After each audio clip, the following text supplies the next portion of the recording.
დილამშვიდობისა დღეს 5 მარტია ორშაბათი ახალი სამუშაო კვირა დაიწყო და წარმატებულ და ბედნიერ დღეს განთიადი სტუდიიდან კახა მიქიაშვილი და ელისაბედ აბულაძე გისურვებთ. მოგესალმებით ძვირფასო ტელემაყურებლებო, სასიამოვნო, საინტერესო კვირას გისურვებთ, ჩვენ კი შევეცდებით. უახლოესი საათნახევარი თქვენთვის ასევე სასიამოვნო წარმართოთ. რაც შეეხება იმას თუ ვის შეგახოთრებთ და რაზე ვისაუბრებთ, ბუნებრივია ჩვენი ანონსით გაგაცნობთ. რამდენიმე წუთში გადაცემის პირველი სტუმარი იქნება ვაკეში მდებარე წმინდა ანდრია პირველწოდებული სახელობის ტაძრის წინამძღვარი დეკანოზის შალვა კეკელია, მოძღვართან ერთად ჩვენ გუშინ საკვირაო მსახურებაზე წაკითხულ სახარებას განმარტავთ. რა საფრთხე შეიძლება მოიტანოს აზიურმა ფაროსანამ და აქვს თუ არა სახელმწიფოს მასთან ბრძოლის სტრატეგია შემუშავებული? ამ თემაზე ჩვენთან სტუდიაში ისაუბრებს სურსათის ეროვნული სააგენტოს მცენარეთა დაცვის დეპარტამენტის უფროსი ნიკა მესხი. ასევე ჩვენი სტუმარი იქნება ჰარვარდის ასოცირებული პროფესორი ბატონი კახი ქენქაძე, ქართული უნივერსიტეტის წმინდა ელია მართლის სახელობის საკონფერენციო დარბაზში ჰარვარდის უნივერსიტეტის ასოცირებული პროფესორი ბატონი კახი წაიკითხავს საჯარო ლექციას თემაზე ბრექსიტი და მისი გლობალური გავლენა. ჩვენი სტუდიის სტუმრები ასევე იქნებიან საქართველოს ნოტარიუსთა პალატის გამგეობის წევრები მეგი მაღალდაძე და გიორგი ჭიტაშვილი. ჩვენი საუბრის თემა კი რეფორმები და სიახლეები ნოტარიატში. ასევე ჩვენი ჟურნალისტი ქეთი ვაშაკიძე ხელოვნების სასახლის ესტუმრა 19 საუკუნის ევროპის გამოჩენილი მხატვრის პოლ ფრანკენზის ნამუშევრები მუდმივ კოლექციაში გადაეცა ხელოვნების სასახლეზე და სწორედ ამ თემაზე ვფიქრობ ძალიან საინტერესო სიუჟეტი მოამზადა ქეთიმ.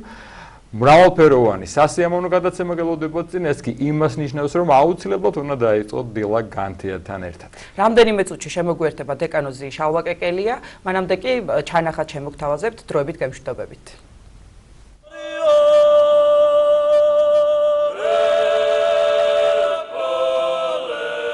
ერთხელ მე მკითხეს, თქვენ როგორ წარმოგიდგენიათ სამშობლო და მე უთხარი, მე არ ვიცი, მე ვარ სამშობლოში თუ სამშობლოა ჩემში, ალბათ ორივეა. ჩვენი კურთხეული საქართველო, ეს არის ჩვენი გენები, ჩვენი წინაპრები, დავით აღმაშენებელი, ვახტანგ გორგასალი, თამარ მეფე, ერეკლე და სხვანი. წარსული ისეთივე მნიშვნელოვანია, როგორც აწყო და მომავალი.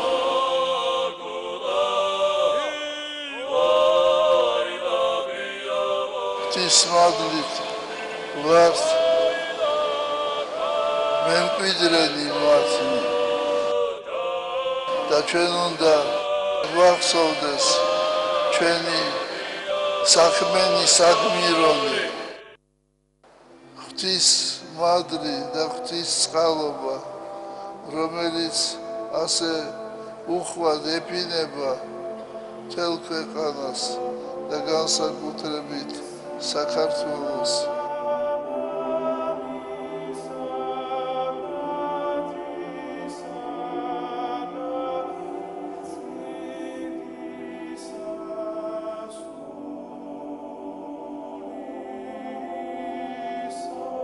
მოვიდეს თქვენზე და ძალიმაღლისა გფარვიდეთ თქვენ.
კიდევ ერთხელ ყველას მოგესალმებით, პატივცემულო ტელემაყურებლებო და სიამოვნებით წარმოგიდგენთ დღევანდელი გადაცემის პირველ სტუმარს, ვაკეში მდებარე წმინდა ანდრია პირველწოდებული სახელობის ტაძრის წინამძღვარი დეკანოზი შალვა კეკელია. დილამშვიდობის მამა. დაგლოცეთ მამა. დაგლოცე და გაგეხაროთ ერთმა. დიდი მადლობა მამა შალვა მობრძანებისთვის. ჩვენ თავში ვთხარით მაყურებელს, რომ გსურს ვისაუბროთ გუშინ საკვირაო მსახურებაზე, საღვთო ლიტურგიის წაკითხული სახარების შესახებ. ეს განრღოულის კაპერნაუმში, მაცხოვრის მიერ განკურნებული განრღოულის ეს თავი მარკოზის სახარებიდან. თუ შეიძლება კიდევ ერთხელ შევახსენოთ მაყურებელს, რომელი თავი იყო წაკითხული, რა არის შინაარსი და უკვე დეტალები თუ რითაა მნიშვნელოვანი. მოგესალმებით პირველ რიგში ყველას, ძალიან მნიშვნელოვანი სახარება იყო წაკითხული სახარება თუ მნიშვნელოვანი ნებისმიერი სიტყვა რაც კი სახარებაში ეს ყველაფერი ღვთისგან არის, ღვთის სიტყვებია. და გუშინ სახარებაში სახარება მარკოზის მახარებელი საუბრობს ენას დაკავშირებით თუ რა მოხდა კაპერნაუმში. კაპერნაუმში სადაც მაცხოვარია ოჯახში იმყოფება, იცით რომ სადაც მაცხოვარი მიდიოდა, ყველგან უკვე მაგ ხალხი დაყვებოდა და სიტყვის მოსასმენად ძალიან ბევრი ადამიანი მიდიოდა მაცხოვართან, იმიტომ რომ ღვთის სიტყვა მოესმინა. ზოგი მიდიოდა, იმიტომ რომ სასწაული ენახა განკურნებული იყო და ამიტომ ის ირგვლივ სულ ძალიან ბევრი ადამიანი ტრიალებდა და სახარებაში პირდაპირ მოთხრობილია რომ სახლი სადაც მაცხოვარი იმყოფებოდა ის სახლი სავსე იყო ადამიანებით და ადამიანები ვერ ახერხებდნენ შესვლას და პირდაპირ არის აღწერა სახარებაში რომ მასთან მეყავთ ადამიანი მეგობრები ერთი ადამიანი ძალიან მძიმე თუ მძიმეს მდგომარეობაში მას სხეული არ ემორჩილება და მეგობრებს უნდათ რომ სახლში შეიყვანონ მაცხოვართან რომ მაცხოვარმა განკურნოს მაგრამ ვერ მიდიან მასთან და ადიან ზევით სახლის სახურავზე აღახტიან სახლის სახურავს და მასთან სახურავიდან ჩაუყვანენ მით რომ განიკურნოს აქედან ამ სახარებიდან რამოდენიმე რაღაც უნდა ვისწავლოთ ადამიანმა პირველ რიგში ამ სახარებიდან რა სასწავლო რომ რა არის მეგობრობა, რა არის ურთიერთობა, რა არის რომ ადამიანი ცხოვრობს სხვისთვის. მეგობრები ეხმარებიან რომ აი როგორ ზრუნავენ თავიანთ მეგობარზე, თავიანთ ახლობელზე, ნათესავზე ეგ სახარებაში არ არის აღწერილი ვინ არიან ეს ადამიანები, ნათესავები არიან, ოჯახის წევრები არიან, მეგობრები არიან ადამიანები ვისაც აქვს ზრუნველობა მეორე ადამიანზე. და ჩვენ უნდა ვისწავლოთ ამ სახარებიდან რომ აი ჩვენს როგორ უნდა ვიზრუნოთ ჩვენს ახლობლებზე ვისაც არ შეუძლია ვისაც შემწეობა არ აქვს და როგორ უნდა დავეხმაროთ მათ და ჩვენი რწმენაც როგორ ეწირება მეორე ადამიანს და ჩვენ შეგვიძლია რომ სხვისთვის ვილოცოთ სხვას დავეხმაროთ პირველი მომენტი სახარებიდან ეს მეორე რაც სახარებაში ძალიან მნიშვნელოვანია მაცხოვარი საუბრობს ეს რამეს რომ ამ ადამიანს ეუბნება რომ მიგეტევნე ცოდვანი შენი პირდაპირ ამით იწყებს მაცხოვარი მას არ განკურნავს და ამ სახლში იმყოფებიან ადამიანები რომლებსაც რაღაცა გულისწყრომა აქვთ მაცხოვრის მიმართ და განეკითხავენ კიდევაც გონებაში ან წარმოიდგინე შეიძლება ადამიანი იყოს მაცხოვართან მაცხოვრის სიტყვას ისმენდეს მაგრამ ის არ ფიქრობდეს მაცხოვრის სიტყვაზე იყოს ჩასაფრებული მაცხოვართან და ფიქრობდეს იმას რა შეეშლება მაცხოვარს აი ზუსტად ესეთი ადამიანები არიან ფარისევლები შეკრებილები ანუ შესულები და ერთი სულად მაცხოვარი გამოიჭირონ ანუ არაფერს არ უსმენენ არ უყურებენ რასაკეთებს მაცხოვარი როგორ განკურნა ადამიანი რასაკეთებს ანუ სულ ჩასაფრებული მომენტიდან არიან და ეს ადამიანებიც იქ არიან შეკრებილები და ფიქრობენ იმაზე რა შეეშლება და როგორც კი მაცხოვარი ამბობს სიტყვას მიგეტევნე სოდვანი შენი ისინი არიან განსწავლული ადამიანები რჯულში კარგად არიან გაცნობიერებულები და მათ კარგად იციან რომ ცოდვათა მიტევა მხოლოდ და მხოლოდ შეუძლია ღმერთს და არა სხვა ვინმეს და ისინი გონებაში წყვებენ განკითხვას რომ ეს ამდენის უფლებას აძლევს საკუთარ თავს როგორ ეუბნება რომ ცოდვები მიგეტევოს ადამიანებმა ჩვენ შეგვიძლია ერთმანეთს ცოდვები მიუტევოთ მაგრამ საბოლოო ჯამში ჩვენ მაინც ვერ უტევებთ ცოდვა ჩვენ შეგვიძლია ვაპატიოთ ერთმანეთს რაღაცები მაგრამ ბოლო მიმტევებელი ვისაც შეგვიძლია ადამიანს ცოდვა აპატიოს არ ღმერთი ჩვენ მაგათ ჩვენ მართ ვინაღაცამ რამე რო დააშავა ჩვენ შეგვიძლია ვაპატიოთ მაგრამ შეიძლება იმან არ მოინანიოს შენ შეიძლება აპატია მაგრამ იმან არ მოინანია დანაშაული და ეს ამას ღმერთი საზღვრავს ვის აპატიოს და ვის არ აპატიოს და ეს მხოლოდ ღმერთის ესე უნდა ვთქვი ძალაუფლება რომ ადამიანს ცოდვა აპატიოს და მათ იციან ეს რომ ანუ ღმერთის იმას იყენებს ძალაუფლებას იყენებს მაცხოვარი და გულში განეკითხავენ ისინი ამას ხმამაღლა არ ეუნებიან მაცხოვარს ეს ძალიან მნიშვნელოვანია ანუ ისინი ამას ხმამაღლა არ ამბობენ მაცხოვარი ხვდება მის გულისხმას გულისხმა ისინთან ძალიან ცოდნები არიან ისინი და გულისხმის მოსმენა არავის არ შეუძლია გულისხმის გაგონება მხოლოდ შეუძლია ღმერთს და მათ მაცხოვარი ეუბნება რომ რატო ამბობთ თქვენო ამასო რა უფრო ადვილი არისო მიგეტევნე ცოდვანი შენი თუ ადამიანი განკურნო რა უფრო ანუ პირდაპირ ანიშნებს მათ რადგან მათ რჯული იციან ისინი უნდა მიხვდნენ რომ ღმერთზეა საუბარი ღმერთი ელაპარაკება მათ იმიტომ რომ ის მათ გულის ზახვას მიხვდნენ მაგრამ იმდენად დაბნელებული ამ ადამიანების გონება იმდენად აი არიან თავიანთ ამპარტავნებაში თავიანთ იმაში რომ მაცხოვარი გამოიჭრონ რაღაცაში რომ ისინი ამაზე არ იწყებენ ფიქრს ისინი ამაზე არ ფიქრობენ და ისინი უწყებენ წინააღმდეგობას ანუ არც კი ფიქრობენ იმაზე რომ მათი გულის ზრახვას ანუ მათ ფიქრს მიხვდა მაცხოვარი და მე მაცხოვარი აგზელებს რა უფრო ადვილია ორივე ძალიან ძნელია ანუ მიტევება ცოდვების ადამიანის განკურნებაც ეს ორივე ღმერთის ხელშია ადამიანი რომ განკურნოს და რომ ცოდვებით აპატიოს და მე მაცხოვარი ქმედითად გამოხატავს უკვე ამას ანუ ის ცოდვათა მიტევება არ ჩანს ანუ ეპატია თუ არ ეპატია ეს შეიძლება არ გამოჩნდეს მაგრამ ადამიანი რომელიც ცხედარზეა მეჯაჭვული რომელსაც თავის სხეული არ ემორჩილება უმძიმეს მდგომარეობაში მე სხეული ამ ადამიანს ეუბნება აღდე ცხედარი შენი ცხედარზე აქ არ არის მარტო სხეულზე ლაპარაკი ის რითაც ჩამოასვენეს ანუ ის აზრიც იყო იწვა აიღეს და წაიღე და გაპატიოს ღმერთმა შენი ცოდვები და ეს ადამიანი დგება და მიუხედავად ამ ყველაფრისა რომ ამ ადამიანმა თავიანთი თვალით ნახეს ეს რომ აი მაცხოვარმა ცოდვებიც აპატია მაცხოვარმა ეს ადამიანი რომელიც ძალიან მძიმე მდგომარეობაში იყო განკურნა ერთი სიტყვით ანუ მაცხოვრის მეხსეულად ანუ მაცხოვარი როგორც კი ამბობს ეს ღმერთის შეეულია მარტო ესე იმ წამსვე ანუ საყვაროსაც მაცხოვარი ღმერთი ერთი სიტყვით აჩას ამბობს შეიქმნა სადამიწა შეიქმნა ცხოველი აღმოაცენოს მიწამ ნაყოფი აღმოაცენა მიწამ ნაყოფი ესევე ამ სიტყვებით პირდაპირ მიხვდნენ ეს ადამიანები რომ ღმერთი ესაუბრება მათ ანუ ღმერთი არის განკაცებული ღმერთია მათთან და ეუბნება ადამიანს აღიცხე და შენ და ვიდოდე ეს ადამიანი დგება მაგრამ მიუხედავად ამისა რომ ეს ადამიანი დგება ამ ადამიანს ამის მეღება არ უნდათ ეს არის მეორე ყველაზე უმთავრესი ამ სახარებიდან ანუ ადამიანს რაც გინდა ელაპარაკო რაც გინდა სასწაულები ანახო თუ ადამიანს თვითონ არ უნდა რომ დაეჯეროს ეს ყველაფერი თუ ადამიანი საკუთარი ნებით ამ ყველაფრის წინააღმდეგია მას ღმერთის გაგონება არ უნდა მას ღმერთთან ურთიერთობა არ უნდა და ჩვენ ყოველდღე ვეხებით ამ სასწაულს ღვთის სასწაულს ყოველდღე ვეხებით ყოველდღე ვხედავთ ამას მაგრამ ვიღაცას არ უნდა იმიტომ რომ იმდენად არის საკუთარ ნებებზე იმდენად არის აი საკუთარ თავზე დამოკიდებული და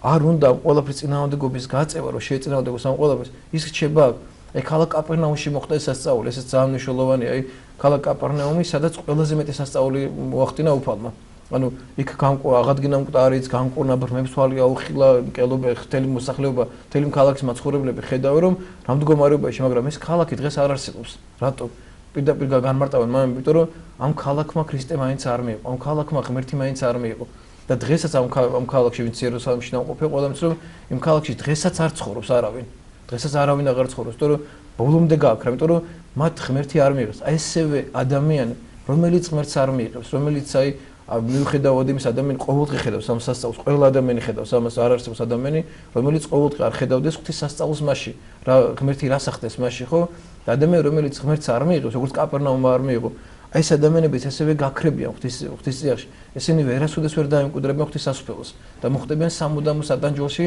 და სამუდამო ტკივილში როგორც მოხდა კაპერნაუმი რაც დაემართა კაპერნაუმს ეს მოვა ყველა ადამიანს და თითოეულმა ჩვენგანმა თითოეულმა ადამიანმა უნდა გამოიტანოს აქედან დასკვნა რომ აი შენ იღებ მაცხოვარს თუ არ იღებ აი შენთვის არის შენთვის ვინ არის მაცხოვარი შენთვის რა გააკეთა მაცხოვარმა და აი შენ როგორ გავარბი ხარ ცოდვას რას ამბობ შენ აი შენ რამდენჯერ რა გადგინა შენ რამდენჯერ გაპატია ცოდვა აი პირადად შენთვის რამდენჯერ ვაპატიებ თქვენთვისაც ხო ნებისმიერ ადამიანს რამდენჯერ გაპატია ცოდვა რამდენჯერ გითხრა რომ აი მე მოგეტევო ცოდვანი შენი და ნუ ღარ შეცოდავ მაგრამ მაინც ბრუნდებით ამ ცოდვაში კიდე მოგეტევო ცოდვანი კიდე მიხვედი ღმერთთან აპატია გეხვეწები აი შევცოდე ღმერთმა ისევ გაპატია კიდე გაპატია ამდენჯერ შენი სნეულება აღადგინა ამდენჯერ ამ სნეულობისგან განკურნა ხო მაგრამ მიუხედავად ამ ყველაფრის ადამიანი ხშირად ამას მაინც ვერ იღებს და მესამე რაც მთავარია რომ აი თვითონ მაცხოვარაზეც საუბრობს რომ არის დაავადებები რომლებიც ცოდვიდანაა გამოწვეული ამ ადამიანის შემთხვევაში თოთ ეს არის იმიტომ რომ ცოდვამ გამოიწვია მისი ეს დაავადება და ძალიან ბევრი დაავადება არის ცოდვისაგან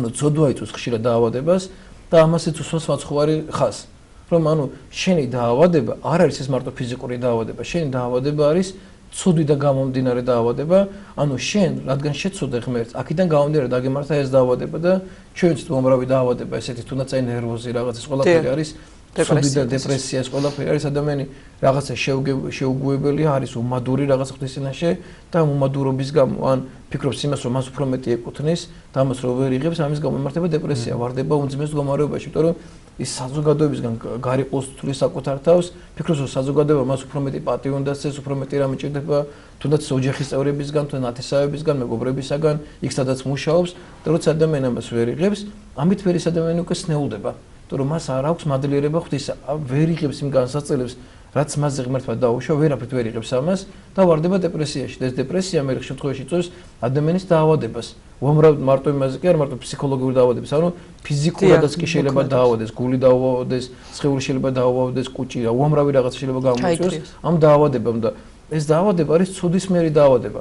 მაცხოვარი ამბობს, ზოგიერთ დაავადება, რომელიც ცუდიდან არ არის გამომდინარე და მაცხოვარს ერთგან სახარებაში უსვამ მეკითხავს, რომ აი ვინ შეცოდაო მოციქულები ეკითხება, როცა მას განკურნავს, რომ ვინ შეცოდა ამის მშობლებმა წინაპრებმა არავის არ შეუცოდავსო, რომ ახსულდეს სასწაული მასზე, ამიტომ გაკეთეთ, თორემ ის ადამიანი და მის წინაპრებიც იყვნენ ძალიან კარგი ადამიანები, მათ გამო არ მოხდა ეს, რომ ეს ბრმად შობილი დაიბადა. როდის მოხდა იმის გამო, რომ ღვთის სასწაული ახსულდეს. ანუ არის დაავადება, რომელიცაც ღმერთი უშვებს ადამიანზე, აი წმინდანებზეც დაუშვია შემთხვევაში დაავადება, თუნდაც აი პავლე მოციქული. ხო, იობი პავლე მოციქული თუნდაც აი ვერ განიკურნა თავის ტკივილებისგან და როდესაც ის ითხოვს, რომ აი მათ ღმერთს ხოვს, აი გამკურნეო, გეხვეწებიო, რომ აი მინდა რომ განეკურნო და მათ ხოვენ არაო, არ განეკურნებიო, იმიტომ რომ მინდა რომ შენ ესე იყო. ანუ უშვებს და პავლე მოციქული, რომელიც მტრებს აღადგენს, რომელიც უამრავ ადამიანს კურნავს, თავის ტკივილებისგან ვერ განეკურნა ვერასოდეს. ანუ არის ეს დაშვება ზოგჯერ წმინდა ადამიანებზე დაშვება ზოგჯერ რაღაც დაავადება, რომლითაც ის ადამიანი უფრო მეტად უახლოვდება ღმერთს. მამა, აი რაც შეეხება თქვენს მიერ გამოყოფილ მნიშვნელოვან ასპექტებს, რითიც დაიწყეთ მოყვასისადმი თანადგომის მაგალითი, რომელიც არის ნაჩვენები ამ ეპიზოდში, რომელზეც გვაქვს საუბარი. აი დღევანდელ თანამედროვეობაში რომ გადმოვიტანოთ, რამდენად შეგვიძლია დღევანდელ ქრისტიანებს აი ასე დავუდგეთ ერთმანეთს გვერდში და ვინ არის ჩვენი მოყვასი? მხოლოდ თქვათ მეგობარი, ნათესავი და-ძმა, მშობლები თუ აი ნებისმიერი გამვლელიც უცხო ადამიანის. ეს დეტალია მასახარებაში. იხილა სარწმუნოება მათი ამ ადამიანების იმათ მეგობრების არა ან ვინ შემოიყვანა მათ სარწმუნოება ნახა მაცხოვარმა ესა ძალიან მნიშვნელოვანია რომ ანუ შენ ხშირ შემთხვევაში შეგიძლია რომ შენ ახლობოს რომელსაც ხედავ რომელიც ძალიან ძიმე მდგომარეობაშია თუნდაც სულიერი გაჭირება აქვს ხო რომ შენ როცა მისთვის შედიხარ ტაძარში ევედრები ღმერთს მისთვის ითხოვ ღმერთს და თხოვ ღმერთს აი ღმერთს გეხვეწები აი ჩემი უახლოესი ადამიანი ძალიან დაშორებულია ღმერთს ძალიან ძიმე მდგომარეობაშია ღმერთო გეხვეწები დაეხმარ იმიტომ რომ მისი გული სხვანაირია შენ ხო იცნობ მას კარგად მაგრამ რაღაც ამ ქვეყნიურმა ცხოვრებამ ის ძალიან ჩაითრია ამ ქვეყნიურმა ცოდვებმა ის ძალიან წაიყვანა და დაიმორჩილა და დაიმონა და გეხვეწები გაანთავისუფლე ეს და ღმერთი აუცილებლად შენს ლოცვას ვედრება შეიწევს აი ჩვენთან ხშირად მოდიან ადამიანები და გვეუბნებიან აი მამაო გეხვეწები რომ ჩემი ახლობელი ძალიან ძიმე მდგომარეობაში და გთხოვ რომ ლოცვებში მოიხსენო პარაკლისი გადაუხადო რაღაცა ითხოვე მისთვის აი სანთელი დაუნთე რაღაცა გაუკეთ ანუ აი ადამიანი მოდის და გთხოვს ზოგჯერ შვილისთვის ზოგჯერ მეგობრისთვის ნათესავისთვის ითხოვენ ამას ეს ძალიან მნიშვნელოვანია როცა შენ შეგიძლია სხვისთვის გააკეთო სიკეთე როცა შენ სხვისთვის იწყებ შრომა შენ სხვისგან და ქრისტიანობაც რა არის ხო აი ხშირად ვამბობ ხოლმე ქადაგებაში და ეს რომ უარყავ თავისთვისი აღეჯვარი და შეომიდე ხმ ეს არის აი ლაიტმოტივი თელი ქრისტიანობისა რომ საკუთარი თავი უნდა უარყო ანუ ადამიანს რომელსაც საკუთარი თავი ეცოდება ის ვერაფერს ვერ მიაღწევს პირიქით აი საკუთარი თავის გაწირვა უნდა ისწავლოს ქრისტიანმა და საკუთარი თავი რო გაწირო შემთხვევაში გიწევს აი ყველაფრის გაწირვა მარტო ცუდის კი არა შემთხვევაში შენი კარგი შეიძლება გაწირო ანუ კარგი რას ნიშნავს რომ აი რაღაცები ძალიან ბევრი სიკეთე შეიძლება გიკეთებია რაღაცები გიკეთებია და ადამიანი ამას ვერ ხედავს და შენ უნდა დახუჭო ამაზე თვალი და უნდა იყო მზად იმაზე მე რა როგორ დაინახეს ეს ხშირად ხდება ხოლმე ეს ძალიან ხშირად ხდება ხოლმე თუნდაც ის მეგობრები მაგათ რომელმაც ახლა ჩაიყვანეს ეს ადამიანი რომელიც განეკონა ხო შეიძლება მათ მე ამ ადამიანს ვერ მისი სიკეთე მათი სიკეთე არ დაენახა და საკუთარ თავზე მიეწერა ეს რომ აი მე ჩემარწმენამ გამკონა და ესენი საერთოდ გამოერიცხა და ისინი მზადნა ყოფილიყო თუნდაც იმის რომ ამ ეს ადამიანი მიუხედავად ამ ყველაფრისა რომ ესე მოიქცა მე რა შენ ესე უნდა თქვა მე რა ვერ გაიგო შენ მაინც უნდა ილოცო მისთვის აი რამდენჯერ ყოფილიყო ეგეთ შემთხვევაში რომ ადამიანს უკეთებს სიკეთეს და ეს ადამიანი მე როგორ იცახე მაგრამ ამის ღირსი ვარ არა ეს უნდა მომქცეოდეს ვალდებულებად გითვლის უკვე ამას რომ შენ ამას უკეთებ და ჩათვალოს იმან ვალდებულებად აი ჩვენ ამას ვერ გვიებით ხოლმე ხშირად ამის გამო ხშირად გავნაწყენდებით ხოლმე და მე უკვე ყოფილი აღარ გვინდა ეს რაღაცების კეთება აი და თუთაშხეში რო გახსოვს აი რო ვერ ერკვევა დათა რა უნდა გავაკეთო მოსამონაზონთან ამის რო ეუბნება რომ აი რა უნდა ქნა აღარ ვიციო იმას გავუკეთე რაღაცა ჩავაცვი დავახურე მე სხვას გახადა სხვას წაართვა იმას იკეთე გავუკეთე მე იმანის ესე მოიქცა და აღარ ვიცი რა უნდა ქნა რატო არის ეს დათამ ეს ყველაფერი არის იმიტომ რომ მას ქრისტიანული სარწმუნოება არ აქვს ის საკუთარი თავიდან გამოდის იმიტომ რომ მას უნდა რომ ეს დაინახონ და დადგამასუნეს და რადგან ქრისტიანულიდან არ გამოდის ამიტომ უკვე დათამ არის რა უნდა აკეთოს საკეთებელიც აღარ აქვს ვერ ხვდება იმიტომ რომ ყველგან რაღაცას გადაეყარა ყველა ადამიანი ესე გადაეყრება უკმაყოფილებას ვიღაცისგან ცუც ყოველთვის ესე იქნება და შენ როცა ქრისტიანი ხარ შენ მზად უნდა იყო სადაც ქრისტეს ესე მოიქცენ, წარმოიდგინეთ ახლა ეს ერთ-ერთ მაგალითს ვყვებით, რაც გააკეთა, აღადგინა ადამიანი, ის რა ქვია, დავრდომილი, ცუდად აპატია ყველაფერი, მაგრამ მიუხედავად ამისა, ადამიანი მაინც ქრისტეს ჯვარზე გააკრეს. მაინც სახეში ანერწყოს, თელი მოსახლეობა აიძახეს, თელი იერუსალიმის მოსახლეობა, რომელიც რამოდენიმე დღის წინ მას დიდები და პატივი დახვდა და ოსანა მაღალთაშინა კურთხეულარს მომავალი სახელით აუფლისა და ამ სიტყვებს ამბობს. ორი დღის შემდეგ იძახეს ჯვარსაც ესე, ანუ ეს ამ ცხოვრებას გავდივართ ყველა. ანუ შეიძლება ადამიანი დიდებით, პატივით რაღაც ისე მოგიქცნენ და უცებ შეიძლება ადამიანებს დააღავიწყეს ეს და თქვი ჯვარსაც ესე. ეს ადამიანის ბუნება, აი მაცხოვრის თელი ეს ცხოვრება ადამიანის ბუნებას ბოლომდე წარმოაჩენს. კარგ თვისებებსაც ადამიანს აქვს და ის ცუდი თვისებები რაც ადამიანში არის. აი ჯვარცმა და ეს მაცხოვრის თელი მოღვაწეობა ადამიანის ყველა ხასიათის, ცუდის და კარგის წარმომაჩენებელია და აი თუნდაც აი ჩვენ ადამიანებს თუ დავუკვირდეთ, ხო აი თუნდაც ეს არის ჩვენ პატრიარქსაც, აი წარმოიდგინე პატრიარქი რომელიცაც ხელის გულზე ვატარებთ, ახლა როგორი ბოლო წლები როგორი მძიმე ქონდა მის უწმიდესობას და რამხელა პრობლემები შეექმნა უწმიდეს და როგორ ადამიანები როგორ იხსენებენ მას და რამხელა განსაცდელი. წარმოიდგინე აი როგორც კი რაღაც აი რატომ ეს ადამიანების ხასიათია.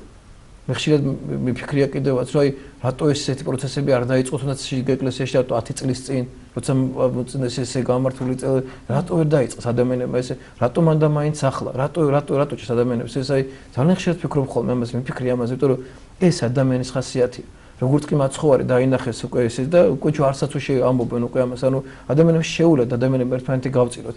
არ შეიძლება ადამიანი ყველანი ჩვენ წარდგებით ღვთის წინაშე. ყველანი გავმართლებით ღვთის წინაშე. ყველა ადამიანი პასუხისმგებელი იქნება ღვთის წინაშე და აი ერთი თავარი დეტალი სახარებაში რაც არის დღევანდელ სახარებაში რომ ადამიანები ყვენ ჩასაფრებული მდგომარეობიდან მაცხოვართან. ანუ იმიტომ კი არ ისმენდნენ მაცხოვრის სიტყვებს.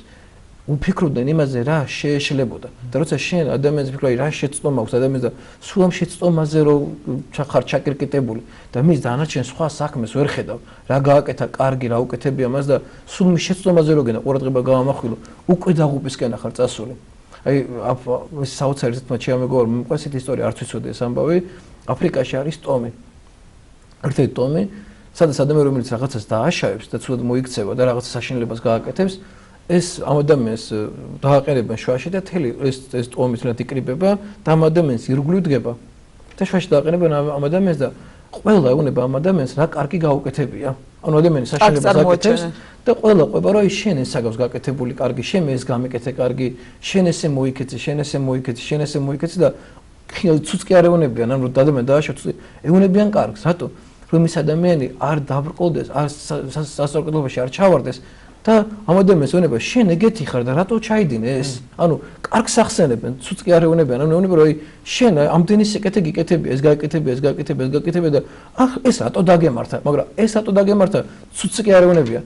კარგს ეუბნებიან და ის უკვე საკუთარ თავში ფიქრობს იმას, რომ აი მე ამდენი სიკეთე მაქვს გაკეთებული და ნუ თუ არ შეიძლება რომ ახალაც კარგი ვიყო და ეს რაც დავაშავე, ეს გამოვასწორო. აი წარმოდიეთ, აი ჩვენც ხო შეგვიძლია ადამიანები ესე მოვიქცეთ, სულ ერთმანეთს ჩვენი შეცდომები არ გავახსენოთ, სულ ამაზე არ ვესაუბროთ ადამიანები ერთმანეთს და პირიქით ერთმანეთს კარგი გავახსენოთ. აი დააკვირდეთ ხო თელი აი ტელევიზიის გადაცემები როგორა სულ ერთმანეთის შეცდომა, ამიტომაც არა თელი ერი დაძაბუნებულია, მარტო დაძაბული კარა, დაძაბუნდა ერი. რატომ? იმიტომ რომ სულ გეუნებიან ცუდი, აი სულ ცუდს ესმენ. და მე როგორ ახარ იცი, შენც უკვე ისე ხარ, უკვე აი აღარ აგოს. ახლა მოდი აბა ტელევიზიაზე ყოველ დღე საუბრო, აი მოდი ეს აგოს კარგი, როგორ დავდგებით? ილა ჭავჭავაძე, სადაც ამბობს რომ ბედნიერი ერი და სადაც ერზე ამბობს რომ აი ჩვენარი ბედნიერი განა არის, სადმე ერი ფლიდები ესეთები ვართ. იქ მარტო ამასაც კი არ ამბობს. ეს კარგსაც კი წარმოაჩენს. და ანუ ორივეს ერთად მეტყველებს, რომ არც ის არ უნდა გააკეთო რომ რაღაცა ბოლომდე დაიჭო და გაამპარტანოდე რომ აი რა მაგარია და არც ის არ უნდა იყოს ადამიანი ბოლომდე დაგრძნოს და გაგანადგუროს. და აი გააჩნია ამიტომაც შენი მხედველობა როგორია, შენი დამოკიდებულება როგორია და შენ თუ ადამიანი ჩასაფრებული პოზიციიდან ახარ სულ ვერასოდეს ადამიანს კარგს ვერ დაინახავ. ვერასოდეს კარგს ვერ ნახავ, და სულ ბუდიშუხტი ჩვენ დრო ფაქტობრივად იწურება ისე რომ დაუბრუნდით სახარითაც დავიწყეთ იმით რომ შევაჯამოთ ერთგვარ რეზიუმე ეს ყველაფერი მარხვის მეორე კვირას ხდება ესეთ შემთხვევითი არ არის და ასევე თქვენ ბრძანეთ რომ შემთხვევით არაფერი არ იკითხება სახარების ერთ-ერთი დეტალი განღვეული აქვს ჩვენ ვკითხულობთ რა თქმა უნდა მიიყვანეს განღვეული რამდენად არის აუცილებელი რომ ამ განღრღობებს თითოეულმა ჩვენ თავი დავანახოთ, ეს არის ჩვენი ცოდვილი ბუნება. Რაღაცის გამო ჩვენ ყველანი ვართ განღრღობილი, იმიტომ რომ ყველას გვაქვს რაღაც დაძაბულობა და ამდენად მნიშვნელოვანი ესეთი სარწმუნოება, რომ მაცხოვარმა ეს ყველაფერი მოგვიტოვოს და აღვადგინოს როგორც აღადგინა განღრღობილი. დღევანდელ სახარებას, გუშინდელ სახარებას, კვირას საკითხ სახარებას იონო ქროპილი ესე განმარტავს. იონო ქროპილი პირდაპირ ასახელებს, რომ ეს არის კაცობრიობის მდგომარეობა. პირდაპირ ესე განმარტავს, რომ განღრღობილი ვარ ჩვენ კაცობრიობა. მაცხოვარი მოვიდა თითოეული ჩვენთაგანის სახსნად. თითოეული ჩვენთაგანის გამოსახსნად მოვიდა. ეს არის კაცობრიობის სახე, განღრღობილი, რომელიც მიიყვანეს მაცხოვართან. და მაცხოვარი მოვიდა პირდაპირ ცოდათა მიტევებისა, ანუ პირდაპირ გასული ხაზი, იმიტომ რომ რატო რითი დაზიანდა ადამიანის სხეული. შეცოდებით ადამ და ევა შეცოდებით. მაცხოვარი მოდის ადამ და ევას ცოდვის გამოსასყიდად. და ეს და ანუ ამიტომაცაა პირველი რომ განღრღობის ეუბნება მიგეტევნოთ ცოდვანი შენი. ანუ ადამ და ევას, ანუ კაცობრიობის ეუბნება გეპატიო თქვენი ცოდვები. და მე ვეუბნები რომ აღდეგი, ანუ მე აღდეგი შენ ცოდვები რო გეპატიება, მე შეიძლება წამოდგე, მაგრამ ცოდვა რო გეპატიო, შენ უნდა ითხოვო ცოდვების გამო შენდობა. და ამ შემთხვევაში მაცხოვარმა შეიწირა მათი მეგობრების შრომა, ანუ მათი მეგობრების თხოვნა, რომ მოდი გეხვეწები, განკურნე, გეხვეწები აპატია ცოდვები. იმას აღარ ქონდა. ხო, მას არ ქონდა ამის საშუალება და მის მაგალითად მეგობრები ითხოვენ ამას. ამიტომ ჩვენც აქედან გამომდინარე ჩვენ უნდა ვითხოვოთ ღვთისაგან შენდობა ჩვენი მეგობრებისა საკუთარი თავის პირველ რიგში, იმიტომ რომ მე თუ ის ძალა არ მექნება რომ ვიღაცის ხედარი ვატარო, მე ვერ მივალ ვერასოდეს მაცხოვრებთან, მე ვერ მივახცე მაცხოვრებთან, იმიტომ მთელი კაცობრიობა ამ დღეში მაცხოვრებამ ეს კაცობრიობა განკურნა, ცუდებიც აპატია მაცხოვრებმა, განკურნა კიდევაც კაცობრიობა, ყველაფრისგან აღადგინა კაცობრიობა. ამიტომ დანარჩენი ჩვენზეა დამოკიდებული ჩვენ დავრჩებით თუ არა განკურნებულ მდგომარეობაში, თუ ისევ წავალთ ამ ხრწნილებისაკენ, დაღუპვისაკენ და ისევ მე მივეჯაჭვებით ამ ცხედარს. ანუ ამ საწყოს და სამუდამოდ დავრჩებით თუ არა ამ საწყოს. ესაც ჩვენი გადასაწყვეტი და ჩვენ წმენაზე დამოკიდებული ეს ყველაფერი. დიდი მადლობა. ძალიან დიდი მადლობა დაგლოცეთ, დიდი მადლობა საინტერესო საუბრისთვის. მაყურებელს შევახსენოთ, რომ სტუდიაში საუბრობდა დეკანოზი შალვა კეკელია.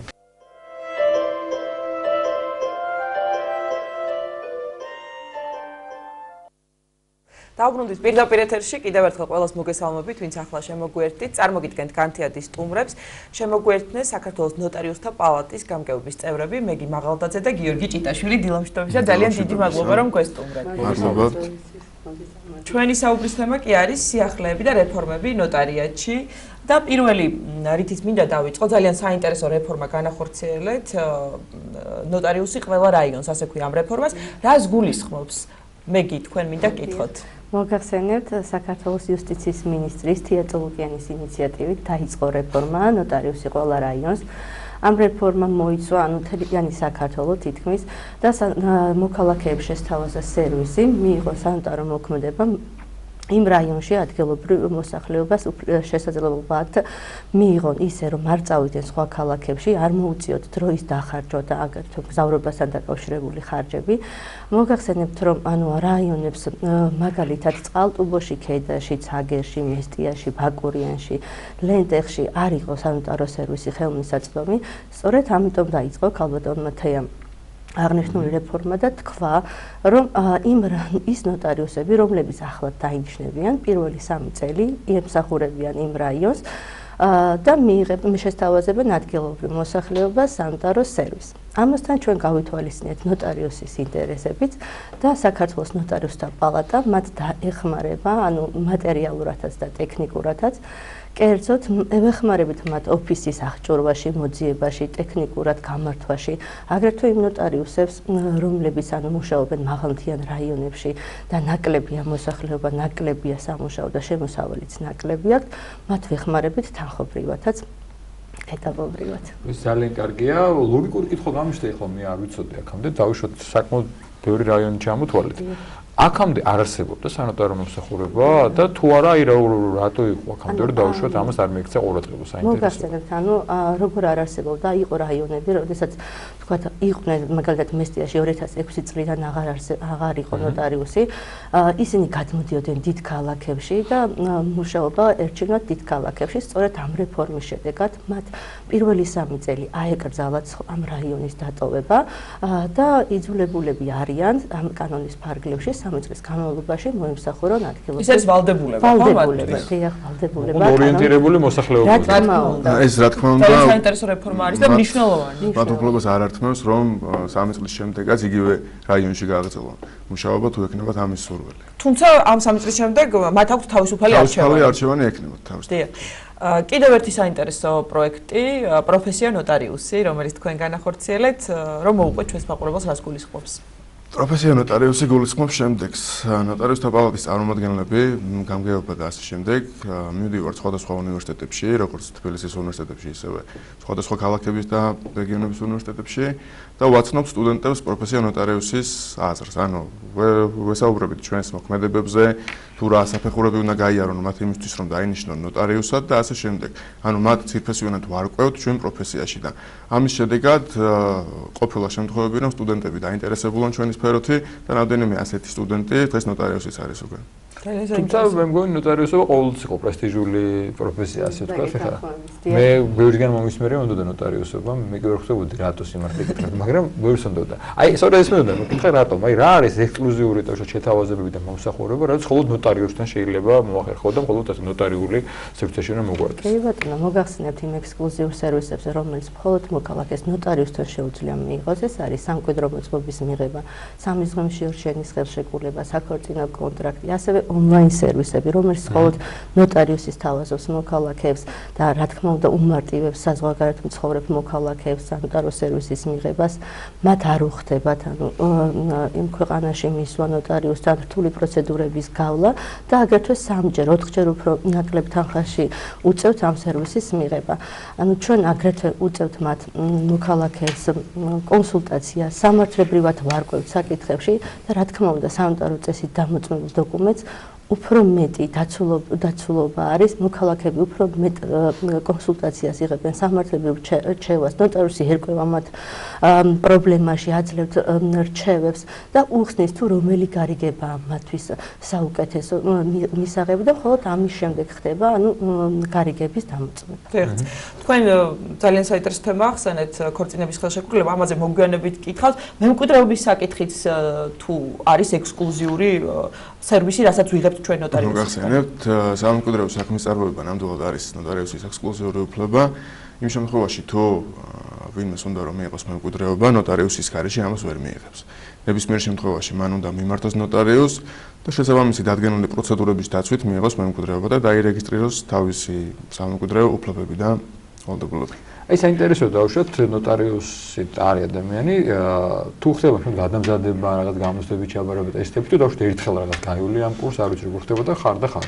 არსებობს შესაბამისი საფეხურები, პირველ რიგში მთავარია რომ ადამიანს ჰქონდეს იურიდიული განათლება, უმაღლესი იურიდიული განათლება, ამის შემდეგ იგი ჩააბარებს ნოტარიუსთა პალატის სტაჟირებას, გაივლის შესაბამის სწავლებას, როგორც თეორიულს, ისევე პრაქტიკულს, შემდეგ ჩააბარებს ფინალურ გამოცდას ნოტარიუსთა პალატაში.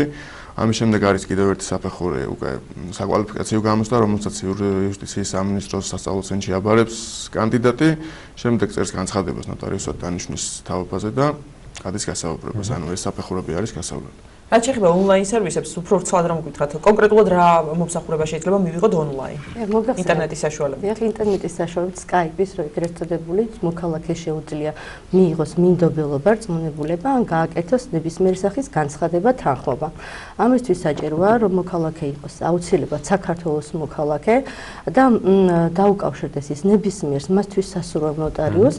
ანუ პროცედურასაც მოგახსენებთ, ანუ ამისთვის საჭიროა ორი მოწმე მივიდეს ნოტარიუსთან, ეს პიროვნება Skype-თან ონლაინ მეშვეობით დაუკავშირდეს ნოტარიუსს და ნოტარიუსი გაერკვევა პრობლემის არში, თუ რა სახის მინდობილობა უნდა და პირდაპირ ონლაინ კომუნიკაციით ჩაიწერება მინდობილობა და აქვს იგივე სამართლებრივი შედეგი, რაც ჩაულებროთ სანოტარო ბიუროში მიღებულ სანოტარო სერვისს. თუ არის გააქტიურებული ეს მომსახურება? რა თქმა უნდა, 2012 თუ არ ვცდები 2012 წლიდან ყველა დოკუმენტს.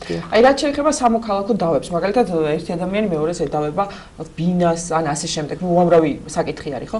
ეს თუ არის ნოტარიუსის კომპეტენცია და თქვათ როგორ უნდა მოიქცეს ადამიანი ამ შემთხვევაში, როდესაც აი ესეთ სამოქალაქო დავაში არის ჩართული. ანუ მედიაციას თუ გულისხმობთ, მოგახსენებთ მედიაციაზე, ანუ მედიაცია ჯერ არის. კი, გამომართოთ რა არის მედიაცია. მედიაცია არის დავის მოგვარების ალტერნატიული საშუალება, ანუ შეიძლება დავის საფუძველზე მიმართოს მოქალაქემ სასამართლოს, მაგრამ თუ არ უნდა რომ წავიდეს სასამართლოში და რამდენიმე თვე ან რამდენიმე წელი გაუგრძელდეს აღნიშნული დავა, შეუძლია რომ მიმართოს მედიატორ ნოტარიუსს და მოაგვაროს დავა მარტივად და უფრო ეკონომიურად. ანუ მედიატორი ნოტარიუსი ჩვეულებრივ ათანხმებს შეხვედრებს მხარეებთან. იქიდან გამომდინარე, რომ შესაძლებელია მხარეებს არ ქონდათ ერთმანეთთან კარგი ურთიერთობა და არ უნდათ ერთმანეთის ნახვა, ჯერ შეიძლება შეხვდეს საათით ცალ-ცალკე მხარეებს ნოტარიუსი. გაარკვიოს ისინი თემაში სამართლებრივად, ანახოს თავისი მოცემულობა, რეალური სურათი მათი არსებული საქმის და ამის შემდეგ უკვე ჩანიშნოს საერთო შეხვედრა. როდესაც მხარეებმა უკვე იციან თავისი მოცემულობა, თუ რა ფარგლებში უნდა იმოქმედონ, უკვე შედარებით აგრესიას არ აქვთ ერთმანეთის მიმართ და თან ეს არის ნამაყოფლობითი პროცესი. აქ მხარეები მიდიან თავისინებით, აქ არ არის იძულება, აქ ტყუანი და მართალი არ ირკვევა. აქ ხდება უბრალოდ ურთიერთშეთანხმება, რის საფუძველზეც მხარეები ადგენენ მორიგების აქტს და ასრულებენ თავის ვალდებულებას. უფრო ეკონომიური რატომ არის? უფრო ეკონომიური არის იმიტომ, რომ სასამართლოში მოგეხსენებათ არის სახელმწიფო ბაჟი გადასახდელი. და სანოტარო ბაჟი ბევრად უფრო ნაკლებია, არის მხარეთა მოლაპარაკებით და მხარის ეკონომიური მდგომარეობიდან გამომდინარე შეიძლება მოხდეს გათვალისწინება ამ ბაჟის. გასაგებია. ანუ ეს საკითხი რეგულირებადია, შეიძლება ეს საკითხი რეგულირებადია. და ერთ საკითხს შევეხო, ეს არის საქორწინო, ასე ვთქვათ, ხელშეკრულებები. ეს ყველაფერი ადრე ჩვენ ფილმებში, უცხოურ ლიტერატურაში უფრო ვიცოდეთ და ეხლა როგორც ვიცი, უკვე ჩვენთანაც იმკვიდრებს ადგილს, ასე ვთქვათ. ხო, ეს პირადი ინდივიდუალური სურვილია ვიღაც. ეს უნდა შეიძლება ამ შემთხვევაში ნოტარიუსის ჩართულობა თუ არის აუცილებელი საჭიროა თუ არის ამ კუთხით მომართვიანობა. დიახ, მოგახსენებთ, რომ ეს ჩვენი ექსკლუზიური უფლებამოსილებაა საქორწინო კონტრაქტის შედგენა. მხარეები საკუთარი ნებით მიმართავენ ნოტარიუსს, თანხმდებიან იმაზე, თუ როგორ მოხდება, როგორც ქორწინებაში, ასევე განქორწინების შემთხვევაში, მათი ქონებრივი უფლებების და ქონებრივი დავის შემთხვევაში გადაწყვეტა საკითხის ამ შეთანხმებას. მხარეთა ამ შეთანხმებას აქვს, რა თქმა უნდა, უპირატესი შედეგი ყველა სხვა შეთანხმებასთან მიმართებაში და მათ შეუძლიათ ყველა პუნქტზე შეთანხმდნენ და გავამახვილოთ ყურადღებას, ხოლო ქონებრივ საკითხებზე შეუძლიათ შეთანხმდნენ და გამოიყენონ ეს კონტრაქტი დავის არსებობის შემთხვევაში. ხშირია ასეთი შემთხვევები, თქო ქართველი წყვილების შემთხვევაში. მეტყვით, ქართველი წყვილების შემთხვევაში ხშირი არ არის ჯერჯერობით, მაგრამ ნელ-ნელა ვითარდება. უმეტესად ხდება ხოლმე შარეულ წყვილებში. როგორც თქვა სპეციალისტები. მე მგონია რომ კარგია, იმიტომ რომ ანუ ეს როგორც უმეტესად ანუ საზოგადოების ნაწილს გონია, ვინც ამ სერვისს არ იყენებს. არის რომ ესე იგი თუ აფორმებს საქორწინო ხელშეკრულებას, ვარაუდობ რომ უნდა განქორწინდეს, ესე არ არის ანუ. მეც ეს აზრი გამიშთა. ეხლა რატომღაც ასე მგონია რომ ხელს რომ მოვაწერეთ უბრალოდ იმ წუთში ვაკეთებ კონტრაქტს, საფუძველში ვედებ იმას, რომ როდესაც უნდა გაშორდე და უკვე ფიქრობ, ჩემი რა იქნება მერე. არა, ყოველთვის ერთ-ერთ ვარიანტად განიხილავ, რა თქმა უნდა, გაშორებას. ხო, მაგრამ რატომაში რატოდებ იმ კონტრაქტს? შესაძლებელია გაფორმდეს ქორწინებამდეც, ქორწინების შემდეგაც. ანუ ამისთვის არ არის განსაზღვრული მაინც და მაინც ქორწინებისას რა უნდა გააფორმოთ. პირობითად ქორწინებაში ხართ, ღმერთმა ბევრი მოგცეთ და შეიწინეთ ძალიან ბევრი ქონება. და უბრალოდ გინდათ რომ თქვენი იურიდიული უფლება ამაზე დაირეგისტრიროთ. წინასწარ იცოდეთ რომ ეს არის თქვენი, ეს არის მისი, ან შესაძლებელია ეს არ განსაზღვროთ, მაგრამ პროცენტული რაოდენობა შეცვალოთ. ანუ კანონმდებლობით დადგენილი რაც არის იმპერატიულად, ამის შეცვლა მხარეებს შეუძლიათ საქორწინო ხელშეკრულებით. აი ახლა რასაც ჩვენ საუბრობთ, ხოლმე ეს ყველაფერი დავუშვათ რიგით მოქალაქემ ბევრია არ ვიცოდი მაგალითად, ხო? ამ კუთხით თუ გეგმავთ რაღაცა შეხვედრებს, არ ვიცი, ვიდეო რგოლით მომზადებას, ეს ყველა დეტალი.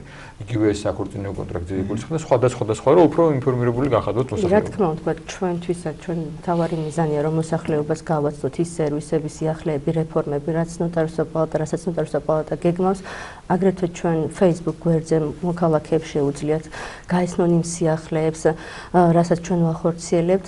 ჩვენ შეხვედრების მართავთ როგორც სტუდენტებთან, აგრეთვე საჯარო ლექციებსაც ვმართავთ და უხსნით ვუმარტავთ თუ რას აკეთებს ნოტარიუსი, რატომ ნოტარიუსის პროფესია საინტერესო და ასე შემდეგ. რაც შეეხება საერთაშორისო ურთიერთობებს, ესეც საინტერესოა თუ გაქვთ სხვა წამყვანი ქვეყნების ნოტარიუსთა პალატებთან ურთიერთობა და რამდენად მნიშვნელოვანია ეს ურთიერთობები თქვენი განვითარებისთვის. ჩვენ რა თქმა უნდა. ორივეს მინდა გკითხოთ.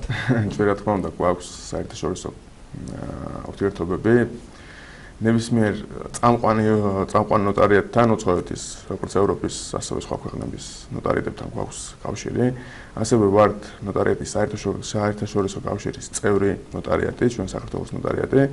აქედან გამომდინარე, ჩვენ ვატარებთ გეგმიურ შეხვედრებს მათთან, ყოველწლიურად იმართება წელიწადში რამდენიმეჯერ შეხვედრები, რომელსაც ესწრება ასევე ქართული ნოტარიატის წარმომადგენელი და მხარეები, ანუ სხვადასხვა ქვეყნის ნოტარიატები ერთმანეთს უზიარებენ თავიანთ გამოცდილებას და ამა თუ იმ აზრს, ამა თუ იმ საკითხის შესახებ.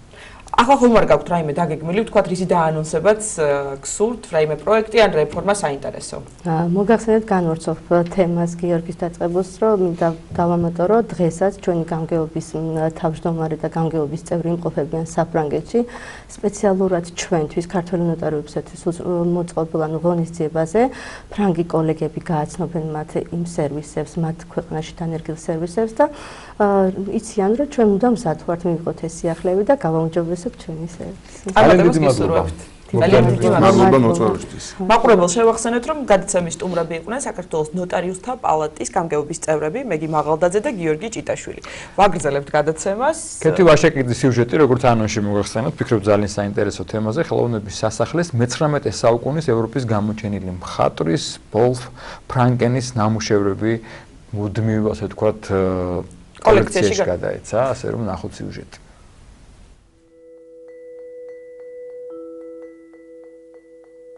მტკვარი თბილისის ახლოს, სოფელი კავკასიის მთებში, აღმოსავლური პეიზაჟი. ეს არის სამი ცნობილი ფერწერული ტილო, რომელიც მე-19 საუკუნეში მოღვაწე ევროპის ერთ-ერთ ყველაზე გამოჩენილ შემოქმედს გერმანელ მხატვარს პოლ ფრანკენს ეკუთვნის. აღნიშნული შედევრები ხელოვნების სასახლეს მუდმივ მფლობელობაში გადაეცა. ზრუნველთა საბჭოს თავმჯდომარეს არჩილ გელოვანს ნამუშევრები ისე ცნობილ აუქციონებზე შეუსყიდია, როგორებიცაა სოტბი და კრისტი. უნიკალური შენაძენი კი მან მუზეუმს საჩუქრად გადასცა.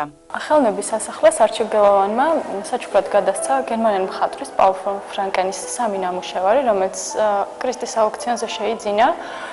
ეს არის გერმანელი პეიზაჟისტი მე-19 საუკუნის, რომელმაც 1850-იან წლებში იმოგზაურა კავკასიაში, გარკვეული პერიოდი ცხოვრობდა საქართველოში თავის მეუღლესთან ერთად და ამ რეგიონმა მასზე დიდი შთაბეჭდილება მოახდინა.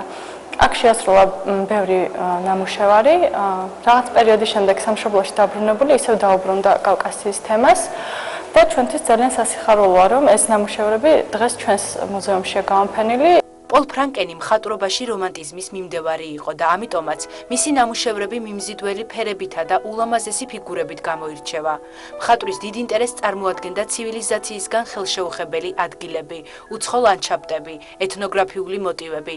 ამიტომაც სახელოვნებო სფეროში მას კავკასიის მხატვრად მოიხსენიებენ. აღსანიშნავია, მხატვრის ნახატები საქართველოში დაბრუნებული იყო. როგორც მის მეუღლეს სურდა, პოლ ფრანკენის მთელი კოლექცია დაებრუნებინა საქართველოსთვის, ეს ნაბიჯები ნელ-ნელა იდგმება. რაღაც ნაწილი ნამუშევრები საქართველოს სხვადასხვა მუზეუმებში ინახება, მაგრამ ჩვენთვის ეს პირველია, პირველად ვუმასპინძლებთ ფრანკენს. პოლ ფრანკენის უნიკალური ტილოების გაცნობა დამთვალიერებელს ხელოვნების სასახლეში ნებისმიერ სამუშაო დროს შეუძლია.